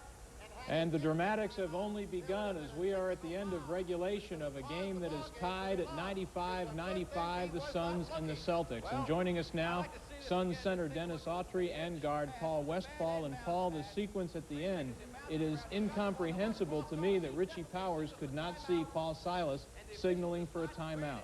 Well, Richie always liked to brag about what good eyes he had, but they failed him right there. Now, explain to the fans what that would have meant had Powers acknowledged the timeout. Well, the Celtics were out of timeouts, so it would have been an illegal timeout, and we would have got to shoot a free throw. If we made it, we would have won the game because there was no time left. And you win that game, you come back to Phoenix the following Sunday, leading in the series 3-2 with an opportunity to win the championship on your home floor. We never would have lost. If we won the 5th game, we never would have lost the 6th at home. Dennis, I think you were on the bench at that time. Did you have a good view of Silas on that particular play? I really didn't. You know, a lot of things are happening there, and this is the first time I've seen that play. So I'd heard about it through the years that Silas had called a timeout. That's the first time I've seen it, and it was obvious. It's amazing that he could not have seen it. What is the rule? Does the referee have to acknowledge a timeout if he sees a player signaling for one? Absolutely. At that time, that was the rule. You know, that's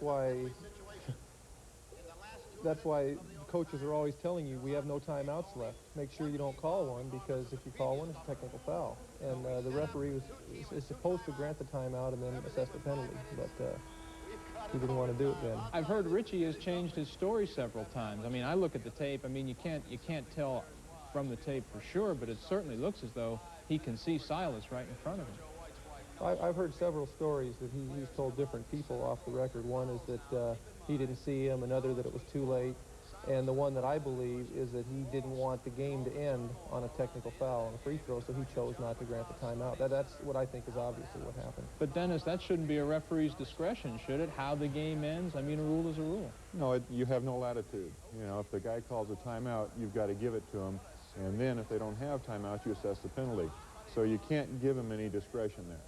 And what is the mood in the huddle at this time now as you're ready to go into the overtimes? I think the mood was we're going to win it. You know, we had come back from 22 down. We won 2 games in a row. We've beaten back their best. You know, we were very confident. Let's go on to the action now. Incredible underneath those offensive boards. Paul Westphal is limping badly to the other side of the timeout, floor. Rick. Right now, they went to the injury timeout. Interesting point here. If they had called an injury timeout in the second half, they did not call an injury timeout in the overtime.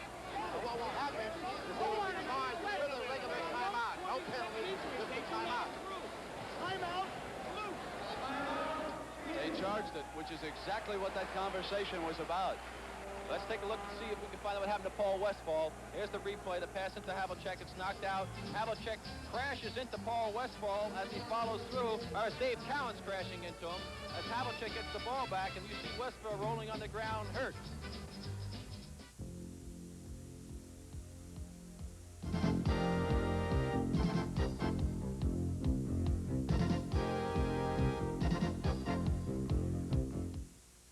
Hi, folks, I'm Tex Earnhardt, and I guarantee you this ain't no bull.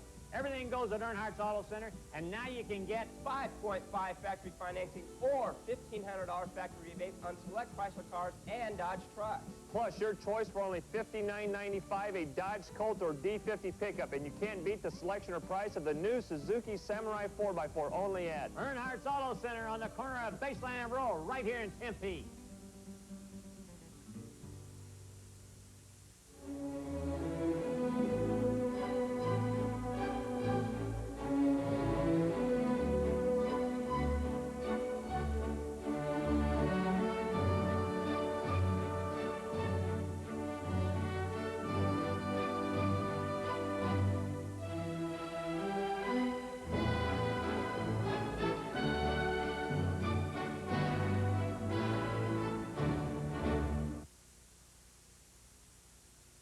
Sun Devil Stadium charged with electricity. The final play of the game coming up. The crowd on its feet, going crazy. Here's the snap. He's back. He rolls out to his right. He throws long, downfield, into the end zone. Spark the spirit of Sun Devil football starting Saturday, September 13th. For season tickets, call 965-2381 and be part of the crowd on KTAR News Radio 620. He's got it. He scores. I just plain forgot. I don't know how. Hey, I just moved here. Gee, I never remember. I just about did it. I never thought it mattered. None of my friends have. Why should I? No time. I just don't have time. I'm too busy. I don't want to get around. I didn't think I was going to live here long. They're all the same. I can't change things. What the hassle? I never thought about it. It was just my mind. Over 500,000 people in Maricopa County have not registered to vote and have no say in their government. Be heard. Register, then vote. Call 258-VOTE. The longtime radio voice of the Phoenix Suns, Al McCoy, recently took time to recall the Cinderella story of the Suns' climb to the '76 Championship Series. The Suns were not expected to become title contenders in 1975-76, but as McCoy remembers, the teamwork that climaxed in Game 5 of the Celtics series actually started at the beginning of the season.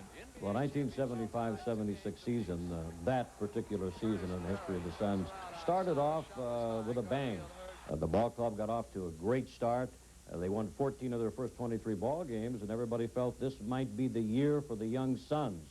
Rookie Alvin Adams in his first year, Ricky Sobers in his first year, Paul Westphal coming onto his own in the NBA, and veterans like Dick Van Arsdale. But it didn't last very long. After the strong start, that old injury bugaboo hit the camp of the Suns, we'll recall very vividly. And they went into kind of a mid-season swoon. However, at the All-Star break, General Manager Jerry Colangelo made a trade that I always felt was a big part of maybe turning things around.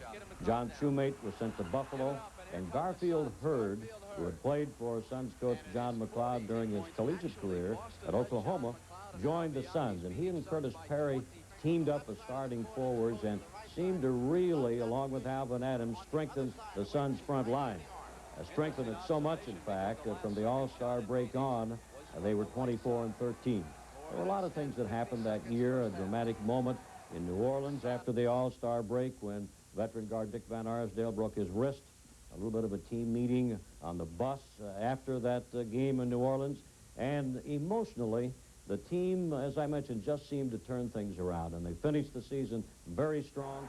And when they went into the playoffs against Seattle, the ball club under Coach John McLeod and his new assistant coach Al Bianchi were ready to compete. And compete they did. And before it was all over, after getting rid of Seattle, after getting rid of the defending champion Golden State Warriors and coming that close to winning it all against Boston, I think they really earned that title of the Cinderella Suns. And that was hung on this ball club after the 1976 season. We asked Al about his memories of Game 5. McCoy was in the rafters at the Boston Garden that Friday night, broadcasting to thousands of fans back in Arizona. It seemed like we were getting used to overtime games in the playoffs. There were 2 in the Golden State series. And I think all of us felt, starting with Game 3 back in Phoenix, that the Suns had kind of shaken that Boston fear, that Boston mystique, when they came home and won 2 games. And I think we all felt they were ready to play in Game 5. There's nothing like Boston Garden in June. It's terrible. I don't know any other way to describe it. You've heard it many, many times. The old building, it has charisma, but I'll tell you, you can't wipe that off your brow. It was very warm, a lot of humidity. You have to wonder how the players could even perform, and then have to go through 3 overtimes. We were doing the game on our Suns radio network around Arizona, also on Armed Forces Radio throughout the world. We've been covering it for them throughout the playoffs. And in Boston Garden, you don't have the luxury of describing the action where you should be down on the floor. You're up kind of in an upper perch area. There were fans shoulder to shoulder with us, and the game didn't start till 9 o'clock Boston time, so these fans had gotten off work and had a lot of time to, quote, get ready, unquote, for the game.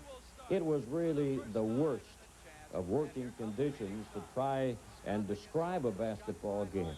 But I guess it was fitting that night because the playing conditions, the broadcast conditions were all bad, and somehow everybody just rolled along with it. It may have been a sweatbox in Boston that night, but there were hundreds, thousands of Phoenix fans who would have given anything to have had McCoy's envious position.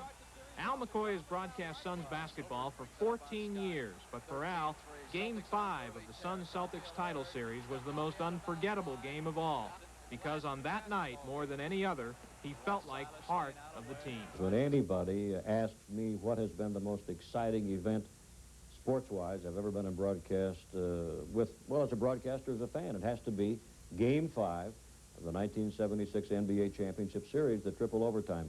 It had so much emotion. I think everybody, the players, in fact, in that third amazing overtime period, if you were watching the game in person, it was almost like it was in slow motion because the players were so drained physically and emotionally. And I guess from a broadcaster, I felt the same way. But without question, it was one of those once-in-a-lifetime events that it was my pleasure to report, and certainly a game I'll never forget. The 2 games down in Phoenix. That is not a good shot to take. The Boston Celtics don't like that type of shot. You can get that shot anytime.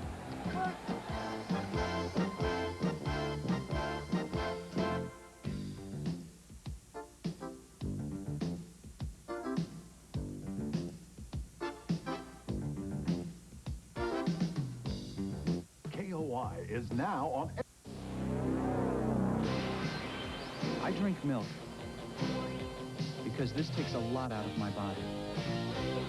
Milk puts it back. The protein, B vitamins, calcium. Milk's powerful nutrition without a lot of calories. Your body may not work this hard or this long, but think of how hard it does work. Milk, it does a body good. Courtesy Days are here again, and we're having a store-wide sale with great closeout prices clearly marked on every new and used car, truck, and RV on the lot, plus low factory-sponsored financing on most everything in stock. In addition, Courtesy is offering a $500 cash rebate or factory-sponsored financing as low as 5.9% on over 50 celebrities in stock. So catch the savings and selection during Courtesy Days, now at Courtesy Chevrolet and RVs. The Avalanche is coming. It's the Avalanche Ski Sale. Arizona's largest annual ski sale guarantees the lowest prices on equipment and accessories, like K2, skis made in America for the way Americans ski, and Lang boots, the choice of U.S. ski team members. This weekend, 2 days only, Veterans Coliseum, acres of free parking, free lift passes, and 2-for-1 coupons to the first 200 in the doors. Watch your paper for details. The Avalanche Sale, Veterans Coliseum, 17th Avenue in McDowell, sponsored by Ski Pro and Mesa and Phoenix. A new toy. That's what my buddy called my Metro Mobile cellular telephone. So what if I can call from my car to any place in the world? So what if it's like having my office in my car? Metro Mobile, still a toy, right? Wrong. Because I made a month's sales quota with this phone last week while I was stuck in traffic.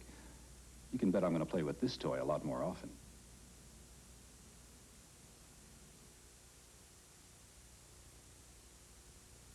KOI is now on FM too. Now you can get KOI at both 55 AM and 95.5 FM. KOI, AM and FM. Back in the Boston Garden with 4 minutes and 28 seconds remaining of the 5-minute overtime, and the Boston Celtics leading the Phoenix Suns by 2 points. The Suns came back after trailing by 22 points in this ball game. The man who has been the thorn in the side of the Phoenix Suns has been Paul Silas, with his rebounding offensively and defensively. Paul Westphal has gone out with that injury. Sobers, Van Arsdale, Perry, Opry, and Hurd will take it in now for John McLeod. Shot clock down to 1. Sobers must hurry. Just got it off at the buzzer. And they have turned it over on the pass up the court on the break. Alvin Adams, the rookie of the year who fouled out, watching from the sideline. Ricky Sobers gives it up to Van Arsdale. Here's Gar Hurd facing the basket. Sobers from deep in the left corner. Nelson rebound. That's not a good shot for the Phoenix Suns offense. And without Alvin Adams, they must be very careful. Both Adams and Paul Westphal out for different reasons. Adams with 6 fouls, Westphal with an injury. And it's Cowens, Havlicek, Nelson, Silas, and White for the Celtics, and Cowens makes it a 4-point game. And don't forget, they've also lost Keith Erickson because of an injury.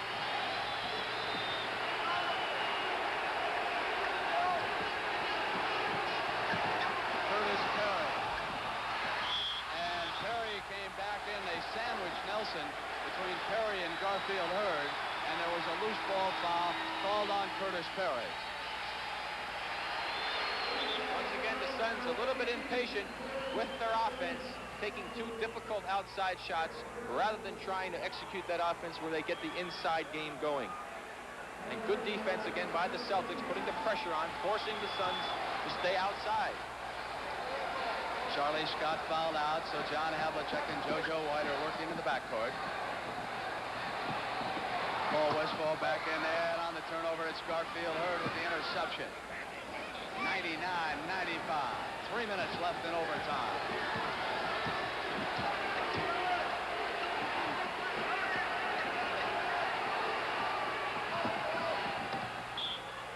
Hurd and Silas collided, and a blocking foul is called down inside.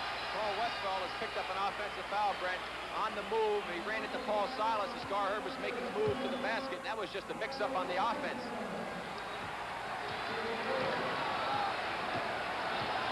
2 minutes and 40 seconds. Celtics leading in overtime by 4. Ricky Sobers drove on, and the Suns have got it on the turnover.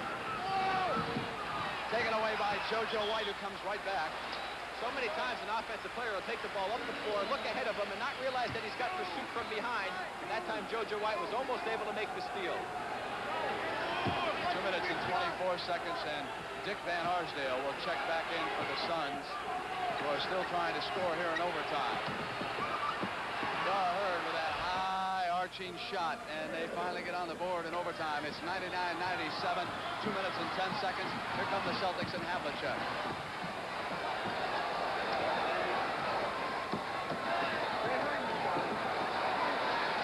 JoJo White. And it's 4 again. It's 101-97. Well, if there's one guy you don't want to give an open shot to, it's JoJo White.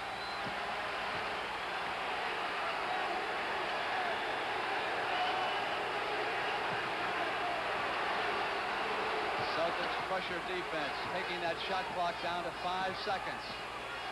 Inside of 5. Curtis Perry off the glass with a shot that got Phoenix right back in it. 101-99. Just when you get ready to say these guys are out of it, they come back with something. 125. 2-point basketball game in overtime. Here's Paul Silas. Westphal jumped over. Nelly gave it up to White. White gives it up to Havlicek. Shot clock down to 3 seconds. John goes up with a missed shot. Silas with a tremendously important rebound at this point. 109. Nelly's shot not there. Cowens got up. Wouldn't fall. Autry with control. The Suns can tie it. Inside of 1 minute left in overtime.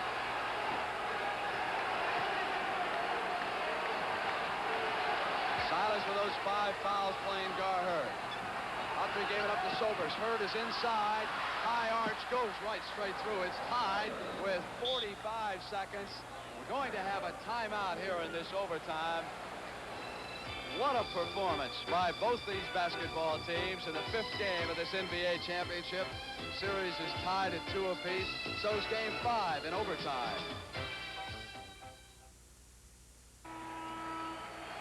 I would say, Brent, that the strategy right now for the Boston Celtics would be to come down, try to get a good opportunity shot within 10 or 12 seconds.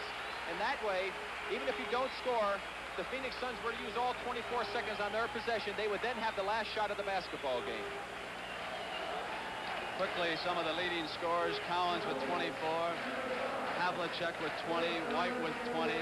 Adams, who fouled out, scored 20. Perry with 19. Westfall with 19. So here are the last 45 seconds of overtime. Silas, Havlicek, White, Nelson, and Collins. Against Van Arsdale, Sobers, Perry, Hurd, and Autry. Collins outside over Autry.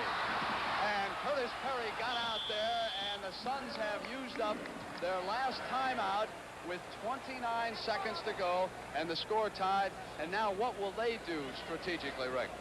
Well, I would imagine that they're going to use up as much as the clock as possible. Try to get down inside, running their offense.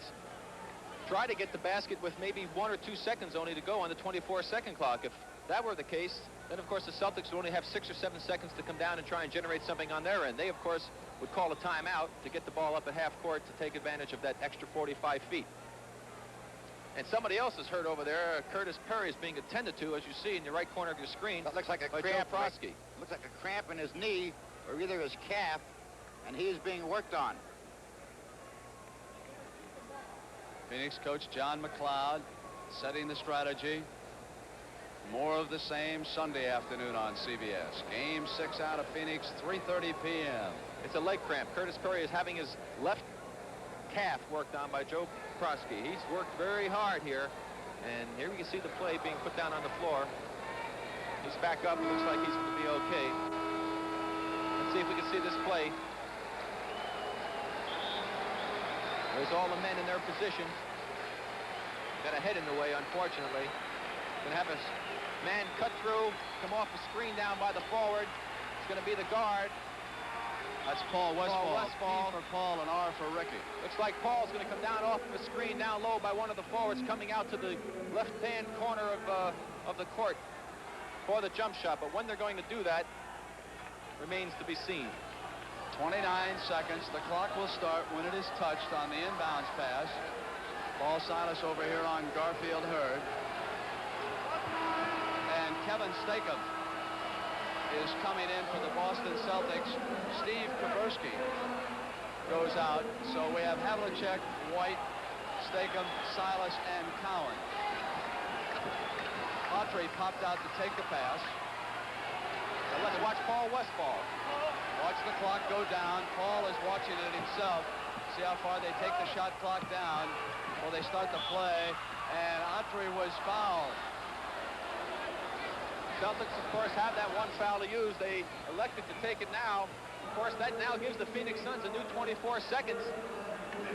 They won't need it, Rick. There's only 17 left. There's only 24. There's 17 left, so they can now play to take the last shot and either go into overtime or win the game.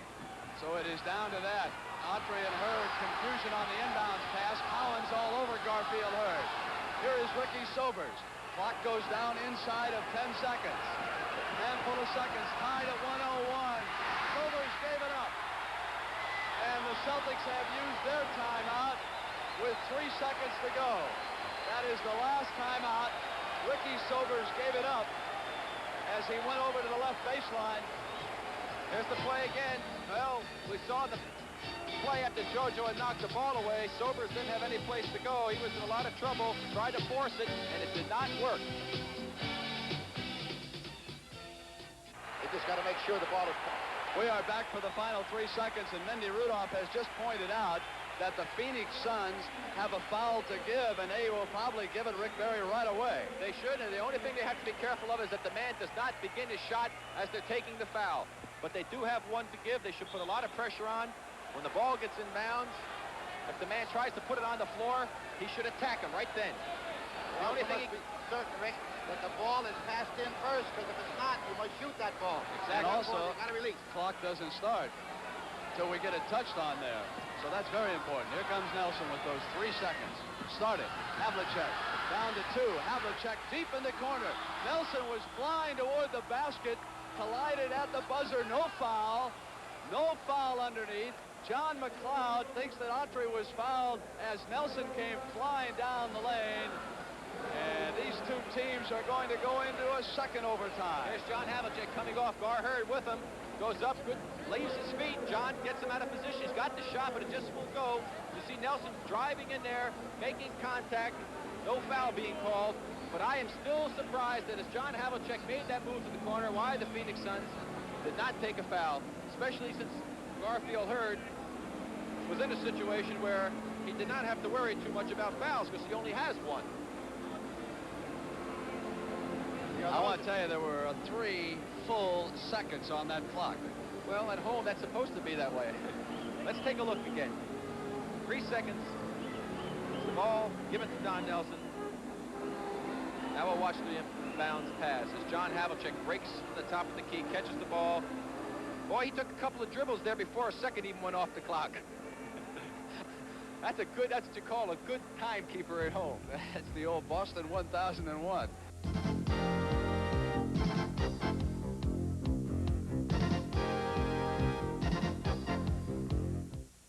Good news from Pioneer Ford. Buy any new vehicle in stock and get 3.9% financing with no money down. That's right, 3.9% APR financing and no money down. Plus, at Pioneer Ford, your payments won't start until December. Or drive a new Ranger Pioneer from only $99 a month. That's right, only $99 a month for an '86 Ranger. Or a Bronco 2 from only $159 a month. It's good news. Any new vehicle in stock for 3.9% financing at Pioneer Ford. I've played all over the country, and I've heard a lot of great radio stations, but I've never heard a better one than KNIX. KNIX plays more country favorites back-to-back with fewer interruptions. Always has, always will. They're not just a top station in Arizona, they're one of the best in the country. But don't take my word for it. Listen to KNIX. FM 102.5, AM 1580, Arizona's best country. I don't mind working hard, but I'll tell you how I feel. I'm working honest day, and I want an honest deal. Nobody wants high food prices. So when more people come to Safeway than any other food store in America, you know we got to be giving them a good deal. I work an honest day, and I want an honest deal. Safeway, America's favorite food store. Evan Meekum to say that as a former state senator, I know how Arizona government should work, and I can put together a team of honest, dedicated Arizonans to turn it around. As a successful businessman for 37 years, I know how to manage and direct people and have the discipline of strict budgeting in a competitive business. But most important, you can check my public and business actions for integrity in my dealings. I'm an open book. And I believe integrity may be the issue on which we Republicans win this election in November if you choose Evan Meekum on September 9th. And we're going to go to double overtime. A second 5-minute OT. And you can take a look at some of the leading scores right here. Collins with 22, Adams with 20, of course, is out of the ball game right now. JoJo White with 20, John Havlicek with 20, Curtis Perry and Paul Westphal. This has been some ball game. Now the same thing prevails again, Brent. Each team on the 14th foul goes into the penalty. 2 timeouts again for both clubs. And the man who I think, once again, has been a big key for Boston is Paul Silas. Has played a lot of minutes with 5 personal fouls, and he has been a terror on the offensive and defensive boards for those Boston Celtics. Let me set the lineups as you take still another look at the Sports Spectacular reminder for tomorrow. Super Joe Einhorn and that world record motorcycle jump, Muhammad Ali in the Belmont Stakes, and second overtime underway. Suns win control with Van Arsdale, Sobers, Perry, Hurd, and Autry against White, Havlicek, Silas, Nelson, and Cowan. Autry out far from the basket, gave it to Ricky Sobers. Gar Hurd on the turnaround short with that high arching shot. I don't know why he doesn't take Paul Silas to the basket. He has 5 fouls. He doesn't want to pick up that 6th one, and yet he continues to take the outside shot, even though he did make 4 of the 6 points for Phoenix in the first overtime. Cowens with the ball on the floor, gave it up to JoJo White, who hit and put the Celtics ahead by 2 in the second overtime. We may play all night here in the Boston Garden. Good thing it's Friday night. All you kids don't have to go to school tomorrow. Just tell your dad to get you another Coca-Cola. Inside to Curtis Perry. Turnaround. Battle underneath, and that's the man, Paul Silas. Lead pass to Nelly. Gave it up to Havlicek. Paul Westphal will come back in. On the turnover, Van Arsdale and Perry were right there for the Suns.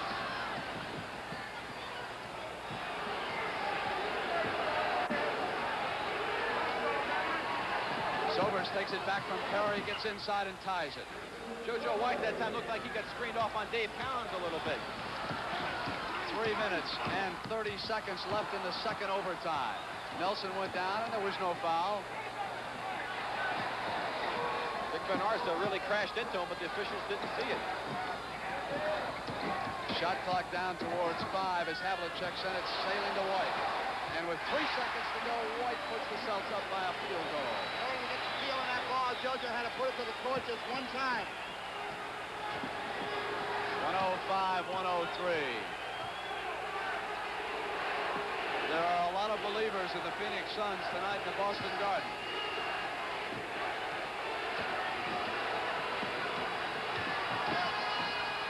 Sobers, pull-up jump shot, couldn't get inside, put it down, and there was a foul. Boy, the Boston Celtics played some super defense that time, switching out exceptionally well, forcing Ricky Sobers to the baseline. Don Nelson once again going for the block. Now watch Nelson here as Havlicek drives to come off the screen. Watch him jump out. Good defense to this point. Now Sobers veers out.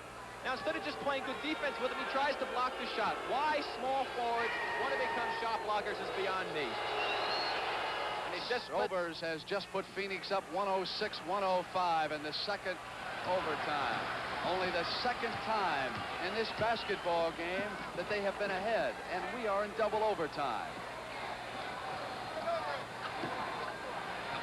They're really looking for JoJo White. Cowens has it, moving on Autry, got Autry off his feet. Drew the foul, bench can't believe it. He came flying off of there with that whistle. Autry hacked, and for Autry, that is his 5th foul. And remember, Adams already is out of the game. All right, here's the play again. The ball will go into Cowens from Nelson. Now watch him make his move to the middle. There he makes the move. He'll give a big fake. Autry jumps on him, goes by him. Autry claims that he did not hit him. Official said he got the foul and caught him on the elbow as Dave Cowens will go to the free throw line. Westphal going back toward the sideline.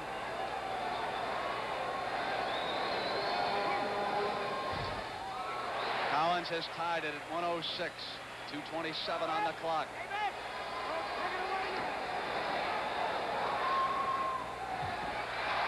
Cowens has put the Celtics ahead by a point on those 2 free throws.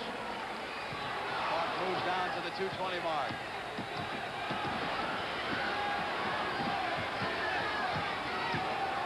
Sobers and Van Arsdale on McLeod's backcourt, and Van Arsdale wants to go down in with Havlicek.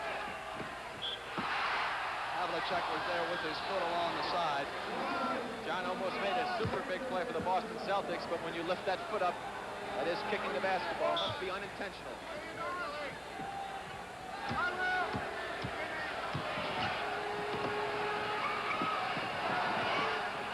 Sobers trying to put Phoenix ahead. Cannot, and Cowens skies for the rebound. Inside of 2 minutes here in the second overtime. It is Boston 107, Phoenix 106.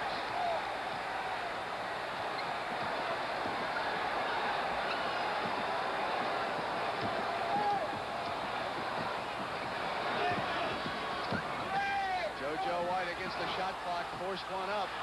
And inside Gar Hurd, and John McLeod is going to use one of his 2 timeouts. He trails by a point. He's got 1 minute and 33 seconds up on that clock. Well, there's plenty of time to go in this basketball game. John McLeod trying to map out the strategy, take advantage of calling that timeout in this crucial situation. The Suns usually have responded quite well when John McLeod has called those timeouts.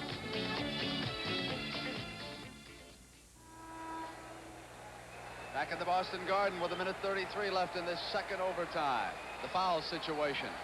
Adams already out. Scott already out. Cowens, Autry, and Silas. 5 fouls apiece. Take a look at this last play, Rick. Let's watch the last play here as JoJo White's going to come off for Paul Silas. He'll get the ball, go over to the left side. The 24-second clock ticks down. There he goes. He makes a fake, jumps back. Little contact on the play. I don't know. It may have been the situation where the official thought he was trying to force Looked to me the that foul. Curtis Perry might have fouled him just a little bit enough to throw the ball off. which is all you need on a shooter, on this guy like JoJo. Exactly. There was some contact there. Phoenix trailing by a point.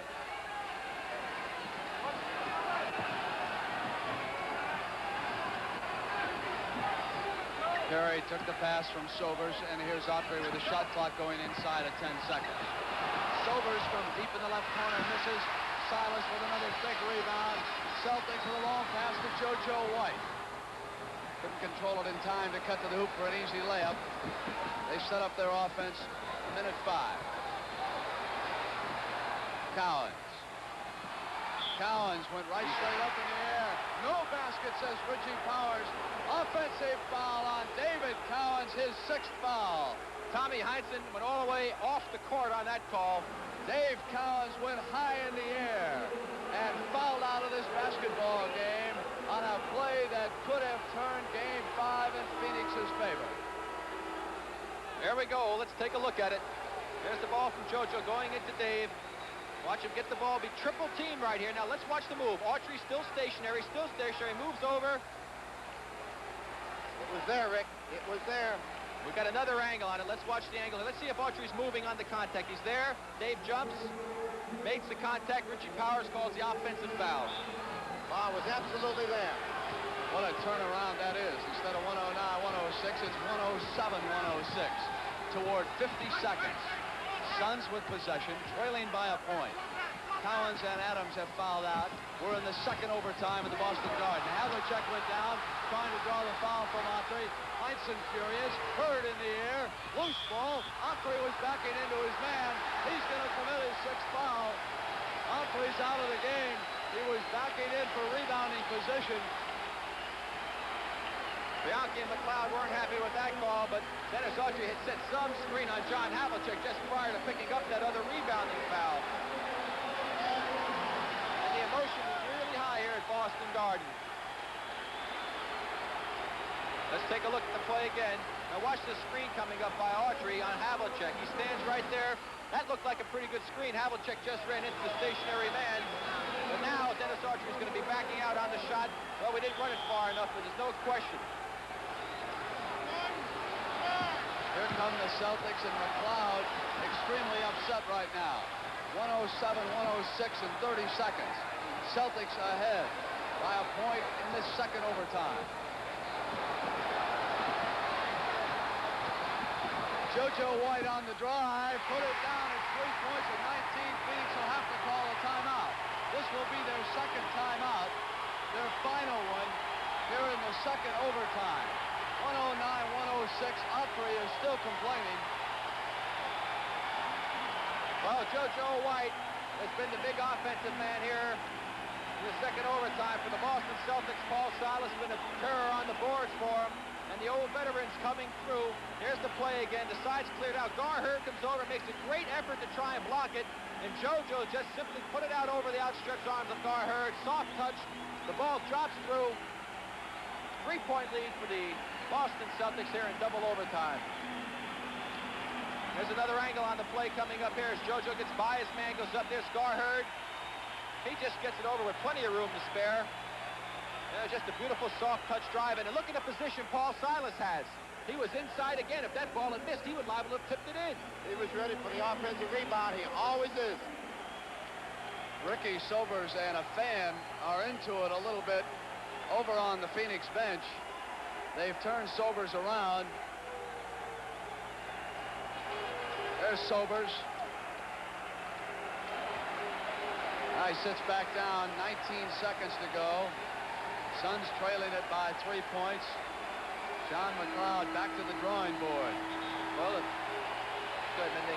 But one thing I am certain that the Boston Celtics will not do is to commit any kind of foolish foul on a try for field goal. They will not allow Phoenix to get anywhere near a three-point play. Well, this is what they should not do. Of course, if Phoenix is smart, they will try to get the ball inside quickly to force the Celtics to have to give them a relatively easy basket and not really play as tough a defense as they would like to. If they can score quickly, they then will have 12, 13 seconds to try and get the ball back from the Boston Celtics. And in that case, we'll talk about the strategy if that happens. Ball is over on this side. Garfield Hurd reminded the referee. Crowd chanting defense. Lumpkin, Westfall, and Van Arsdale on the floor. Van Arsdale with a quick shot. It's a one-point game again. Just what Rick predicted. Westfall to the corner. Back to Van Arsdale. Perry in the air. Won't go. Havlicek. Perry again. Perry with a jump shot. Put it down. Phoenix has gone ahead. We've got 5 seconds. I don't believe it. I don't believe what I just saw down here. 110 to 109. I got 5 seconds. That was incredible. Where did Westfall come from? Here we go, Where did he come from? Let's take it. Unbelievable what Paul Westfall does here. Here's the pass in coming out of Van Arsdale. He gets the ball. They don't elect to go inside. Now he makes a quick fake to the left. Silas is on him. No foul. They don't want to get it. The shot goes up, and it's in. Now the Celtics try and get it in quickly. Jim Ard throws it over. Look at Paul Silas. Great anticipation, by Westfall. Throws it back in. Van Arsdale. Perry misses. He's going to go hustle after it.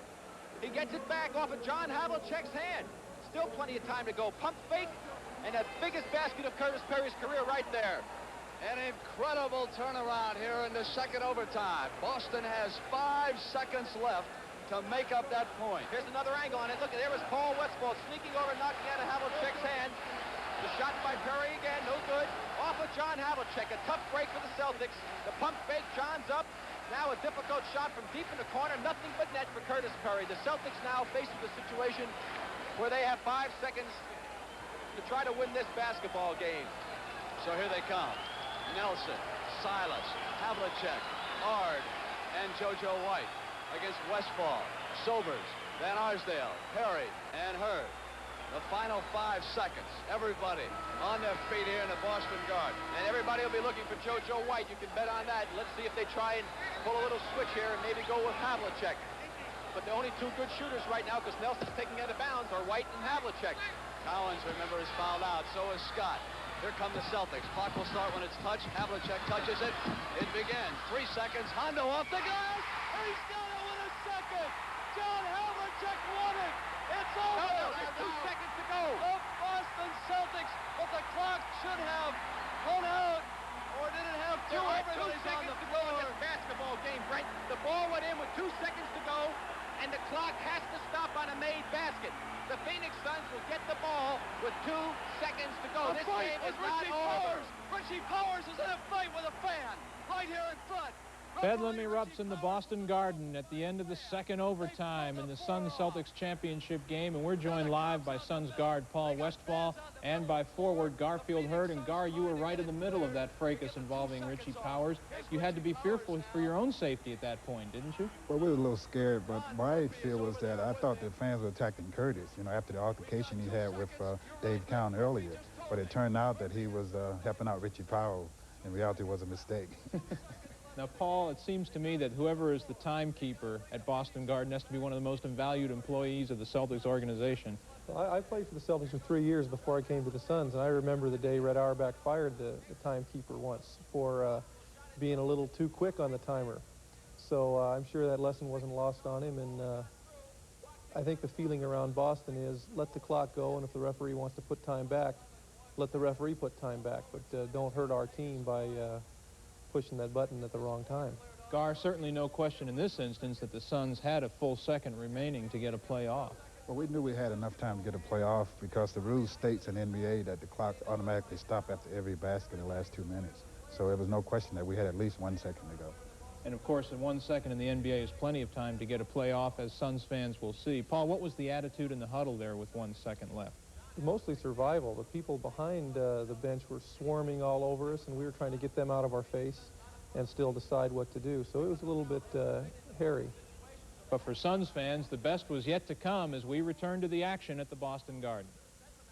The fans ran out, and in their anxiety to congratulate the Celtics as they thought the game was over, someone attacked Richie Powers, but we've gotten order restored. Rick and Brent, you can't say too much about these officials. They have worked 1 Super Bowl game. And a fan attacking officials, to me, is just unheard of. I don't buy that at all. They shouldn't attack anybody.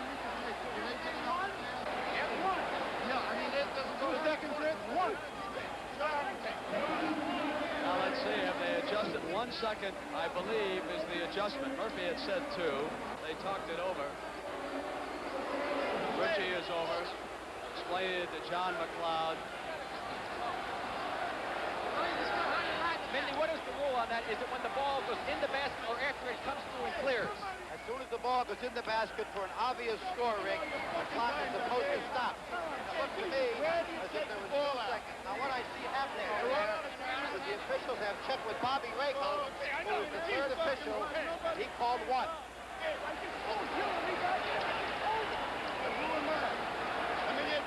Tommy Heinsohn wants to know where the ball is going to be put in play.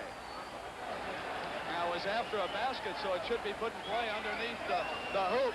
Do they have a timeout left, or have they used both of them? Westfall out there, pleading the Phoenix case with Powers. They're going to call a timeout now. If they have a timeout left, they will call it. We're in the studio again with Paul Westfall. And Paul, the single most fascinating moment of this entire game for me is what we're witnessing now. That I'm wondering, how could you, in the moment of such an emotional battle, think of such a relatively obscure rule, one that could eventually prove to the Suns' benefit? Desperation does strange things to a person's mind. What was going on in the huddle? How did the plan originate to call the timeout you didn't have?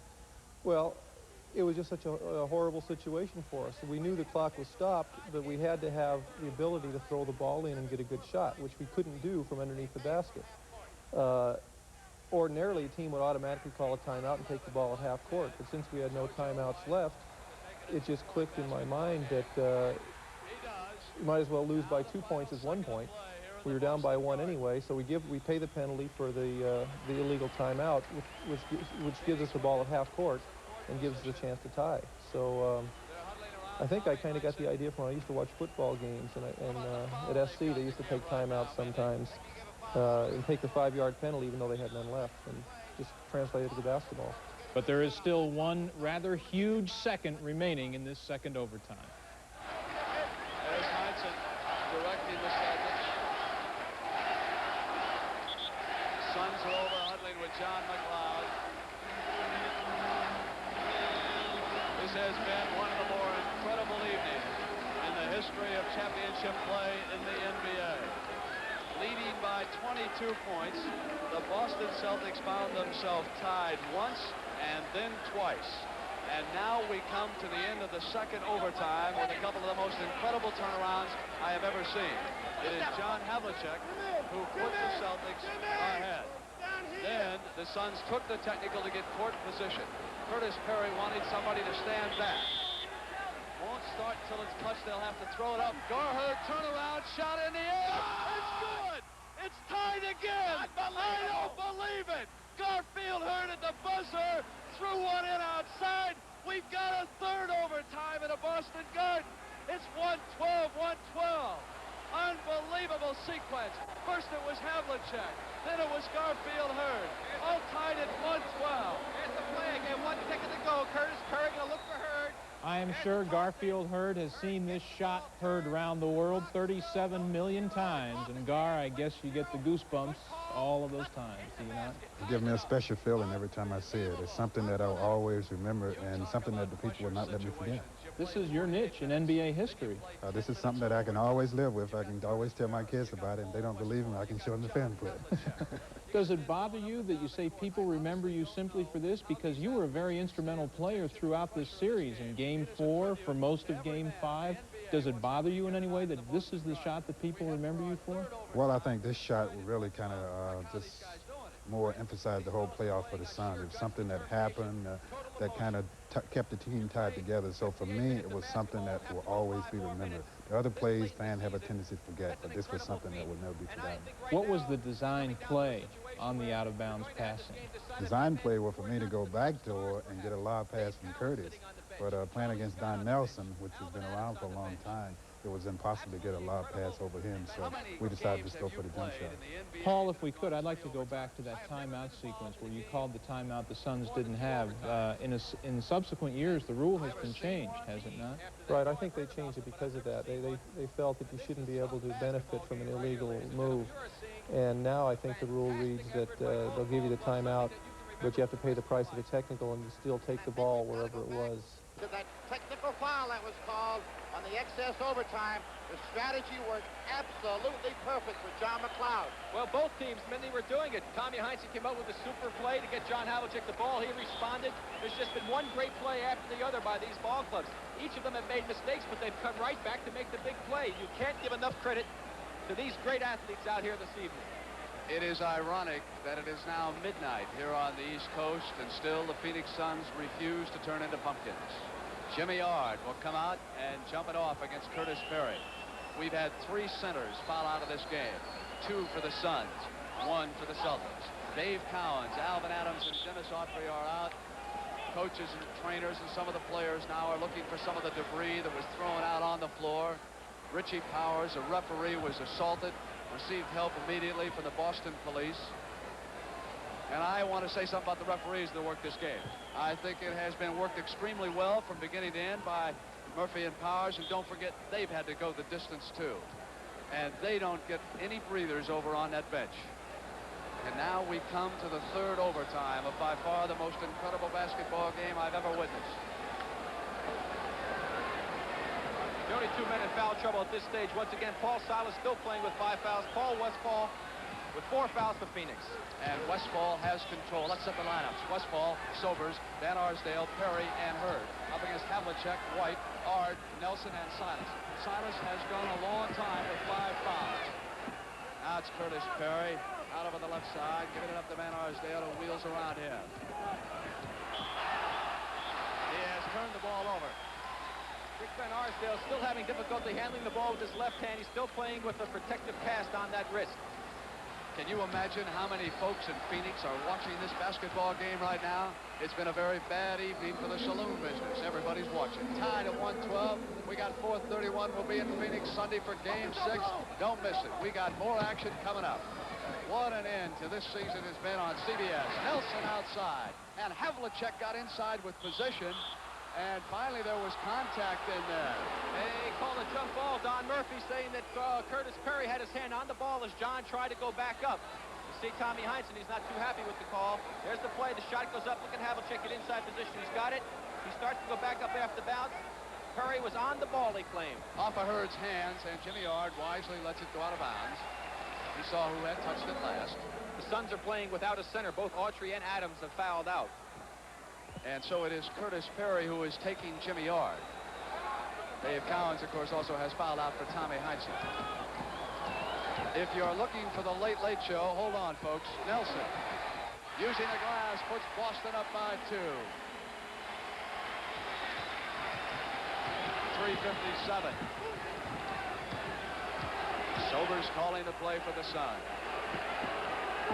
Here's Curtis Perry inside, pass to Ricky Sobers, who went in and tied it up at 1:14 with 3:44 to go.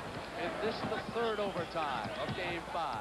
Big difference. The Suns scored inside. The Celtics had to score outside.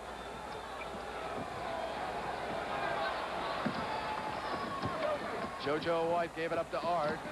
Shot clock down toward 5. Havlicek fires in and out, and at the board was Garfield Hurd.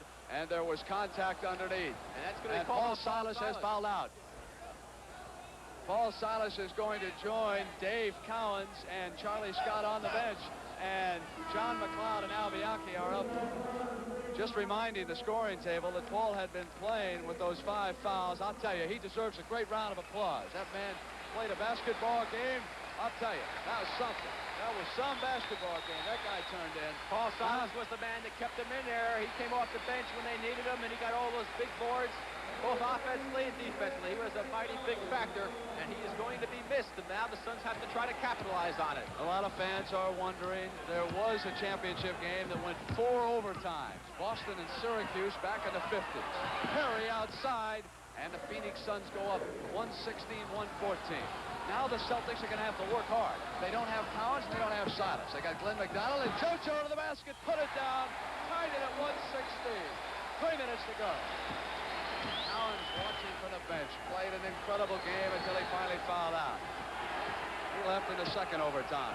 Here's Garfield Hurd. JoJo White passed him and put it down, and the Suns lead it by 2. I have seen more defensive men leave their feet in this game than I've seen in any of the other games in the series thus far. A lot of paratroopers out there this evening. Here's John Havlicek.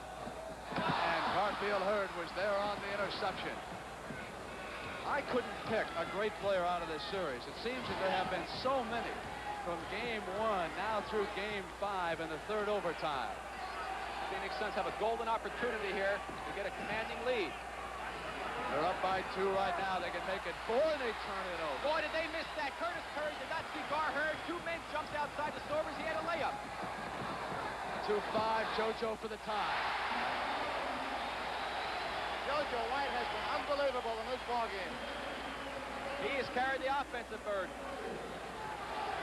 31 points for White. Van Arsdale with control. Here's Curtis Perry. Perry battling for the loose ball. It's going to be a tough ball. Jimmy Hart got down there battling. Curtis Perry was a little upset because of the pushing that was being done against him defensively, and he tried to force the play right there and wound up with the jump ball situation, and he got a good jumper in Jim Hart.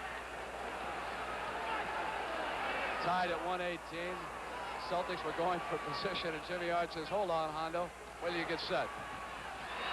JoJo tipped it back to Nelson, quickly to Havlicek.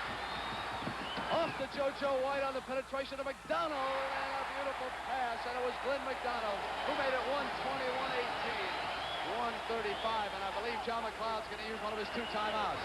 He is, but they see him. He wants it. They don't see him. Garfield Hurd, top shot. Get in out, battle. It's Nelson. John McLeod wanted timeout and couldn't get it. 120-118 and 120 to go. The Celtics can go up by 4. Here's Havlicek inside. McDonald, 2 big field goals for Glenn McDonald. It's 122-118. Now they'll get the timeout. Here we go. That was unbelievable playing by the Boston Celtics. Let's take a look at the plays coming up here. They're moving the ball well. Havlicek passes it off to JoJo. JoJo goes into the basket, draws Van Arsdale. Great pass over to McDonald. Doesn't waste any time, right off the board and in. Big basket, and here he comes again. The youngster is going to come through in the clutch. There's the pass by Havlicek, turns around, takes the shot. Not an easy shot. Great shot under tremendous pressure situation. But the play right now that the Phoenix Suns are going to think about when they watch the films, if they do, will be the play when Curtis Perry missed Garfield Hurd underneath for an easy layup. He had nobody near him. 2 men had jumped Ricky Sobers, and that would have put the Suns up by 4 points and in a commanding situation. As it is now, their backs are to the wall. John Havlicek taking a drink from Frankie Chalant. Timeout. Celtics with both in this third overtime, and Phoenix with 1. In all due respect to Curtis Perry, Rick, I don't think he saw Gar Hurd because there were 2 or 3 people within his eyesight, and to pick up that kind of a play is awfully tough sometimes. 122-118. And here in the Boston Garden, there are 12 flags representing 12 different championships. And in this series, they're going for their 13th in the last 20 years. Phoenix Suns came back in the last overtime in situations just like this with a little over a minute to go. If they come down, score a basket, they still have plenty of time to be able to come back and get another one. The Celtics then would be forced in a situation where they must go down and score. So let's see if the Phoenix Suns can rise to the occasion one more time, or if the Celtic defense will rise to the occasion. Glenn McDonald will pick up Dick Van Arsdale. JoJo White has Ricky Sobers. John Havlicek has Paul Westphal. Don Nelson has Curtis Perry, and Jimmy Hart has Gar Hurd right now. It's Tommy Heintz's defense. Westphal, turnaround, win air, 122-120. Would you believe it? I don't believe the shots that have gone into this basketball game. You're seeing them, but they're still hard to believe. 59 seconds. Hondo off to JoJo.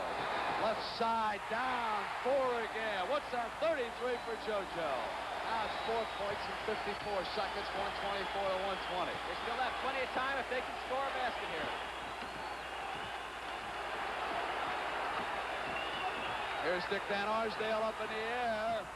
Battle Glenn McDonald. He's had a big rebound knocked away from him and out of bounds. Foul, Frank, foul. There was a foul on the play. Glenn McDonald had control, and I'll tell you, he's come off the bench and played himself a basketball game. JoJo White is so tired. He is backcourt at the 3-quarter line, near half court, sitting down.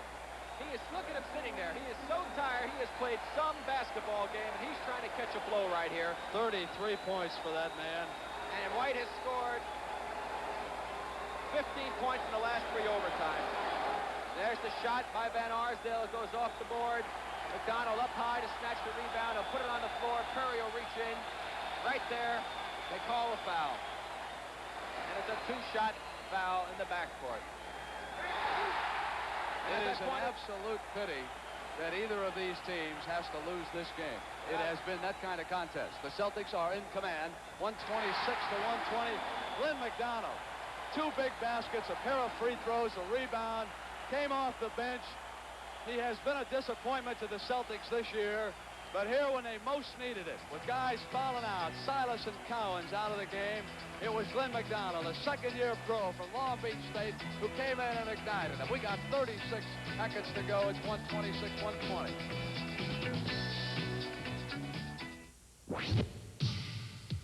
Staying fit and trim isn't all hard work. I have a good time. And I drink milk. It has nearly half the calcium I need, more than half the riboflavin. Milk's beautiful nutrition, without a lot of calories, only 1/8 of my day's total. You can't just count calories. The trick is making your calories count.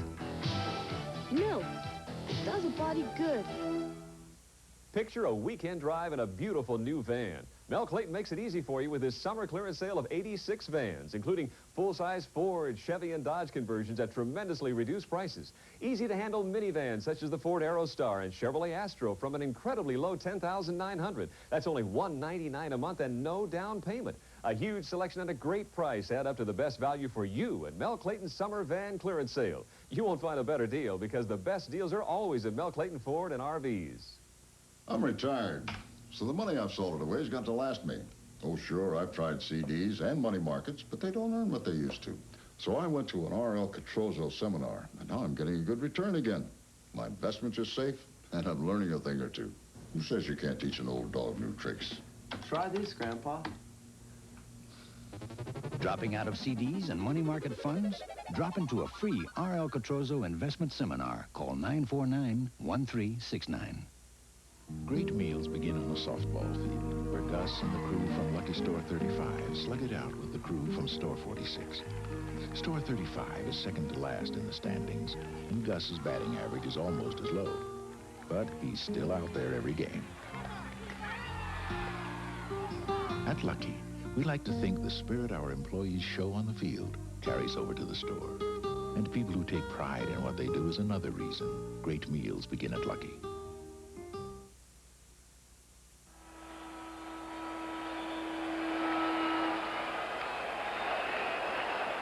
Back in the Boston Garden, Al Bianchi with a few final words of advice. Boston breaks Tommy Heinsohn's huddle.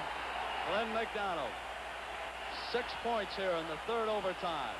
And Rick Barry, just as you predicted to me, it has been that unknown player who came off the bench and turned out to be the star here finally. Well, Brent, I tell you, so many strange things have happened. I wouldn't consider this game over yet. Too many crazy things have taken place. The Suns are liable to get in here, score a quick basket. They made a steal the last time. Let's see what happens. Certainly, the Celtics should be able to control it. If they can't control it from here, they've got some real problems. The crowd already thought it was over once.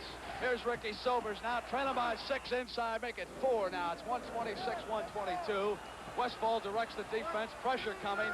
Celtics working against it, and Nelson called the timeout wisely when he was pressured. Now, Mendy, when he calls it out down there, what about the rules in the mid-court? Does he get court position, or do they still have to get it back out beyond the end line when they're pressured like that? After a field goal, Brent, the ball comes to mid-court, and they must pass it into the front court. Sobers has put down 25. JoJo White, 31 points. Rick and Mendy, we'll just get our bags and head to the airport and get on our way down to Phoenix. No sleep tonight. That's about the case. It's the situation now, of course, with probably Tommy Heinsohn's going to tell the fellas, hold that ball for 24 seconds. If anybody shoots it, I'll liable to come out there and get you. That happened very early. And we're back in the Boston Garden. 126-122.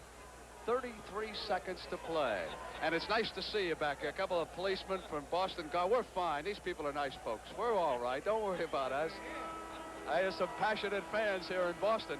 I think they thought that maybe Rick and Mendy had favored the Phoenix Suns a little bit for 2 games, but not so, folks. And I think now everybody in Boston believes it. These Phoenix Suns can play basketball. 33 seconds to go. It's 126 to 122. Perry over now at the midcourt line, as Mindy told you. JoJo White wants to listen. Now he wants to point something out. Phoenix has no timeouts left, which could be a very important factor in this ball game right now. No timeouts for Phoenix. Yes, they need to be aggressive defensively. They're also in a bonus situation. They have to hope to come up with a steal without fouling, get a quick basket down there, and perhaps steal it again in the backcourt. That's about the only hope that they have. Inbounds pass to Havlicek. And there was a whistle away from that throw.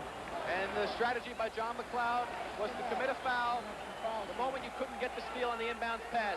They're taking a gamble that Jim Ard, who is not the best free throw shooter, will miss his opportunities at the foul line, enabling the Suns to get possession of the ball without using up too much time on the clock. How many folks do you think have left the Boston Garden? 1, 2? Only those that were called out in emergency. It is still jammed to the rafters. Murphy wanted to double check to make sure they were in the penalty situation. He wanted to be certain there were no mistakes made.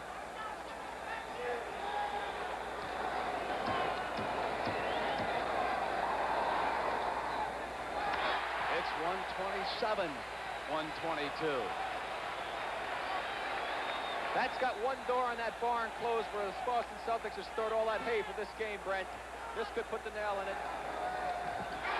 There it is, 128, 122. 6 points, 29 seconds. I think Phoenix is about run out of miracles, and just when I say that, somebody throws up an unbelievable shot. Paul Westphal with an incredible shot. 25 seconds. A little bit too late, though, I think, Brent. Look at the fans around the Boston Garden. They thought it was over a long time ago.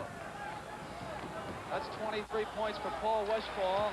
Clock down to 21 seconds. It's a 4-point lead, and McDonald lost it. 17 seconds. Sobers has got Westphal open. It's 2 points again and 12 seconds. Here is Glenn McDonald. 2-point basketball game. Nelson gives it to Ard. Westfall's got a hand on it. Ard goes back. 5 seconds. White, 4, 3, 2, 1. It's going to be all over. And look at the fans here in the Boston Garden. They battled 3 overtimes. And finally, it's over. But would you believe the end of that third overtime? It was 128, 122, and still the Phoenix Suns got down with a couple of baskets. Fans swarming all over the floor here, chanting, "We're number 1." But I want to tell you, Phoenix made them work for it tonight. And we got more of the same coming up on CBS Sunday afternoon when we go down for the 6th game of this series, 3:30 p.m. And this is Brent Musburger for Mindy Rudolph, Rick Barry, and Sonny Hill saying goodbye from the Boston Garden, where you have just watched the most incredible game in the history of the NBA. Boston 128, Phoenix 126, triple overtime. The NBA on CBS is a presentation of CBS Sports. Well, as Phoenix fans are painfully aware, the Suns did not win the game, nor for that matter did they win the championship series, as Boston clinched the title with a Game 6 victory at Veterans Memorial Coliseum. And yet, 10 years later, none of that really seems to matter, because on one glorious June evening in 1976, the Phoenix Suns had taken part in the greatest game ever. Coming up next, News Center 10, followed by NFL preseason football featuring the St. Louis Cardinals and the Chicago Bears. For all of us, well, it's raining in Green Bay, and they expected a lot of it. We had a big storm.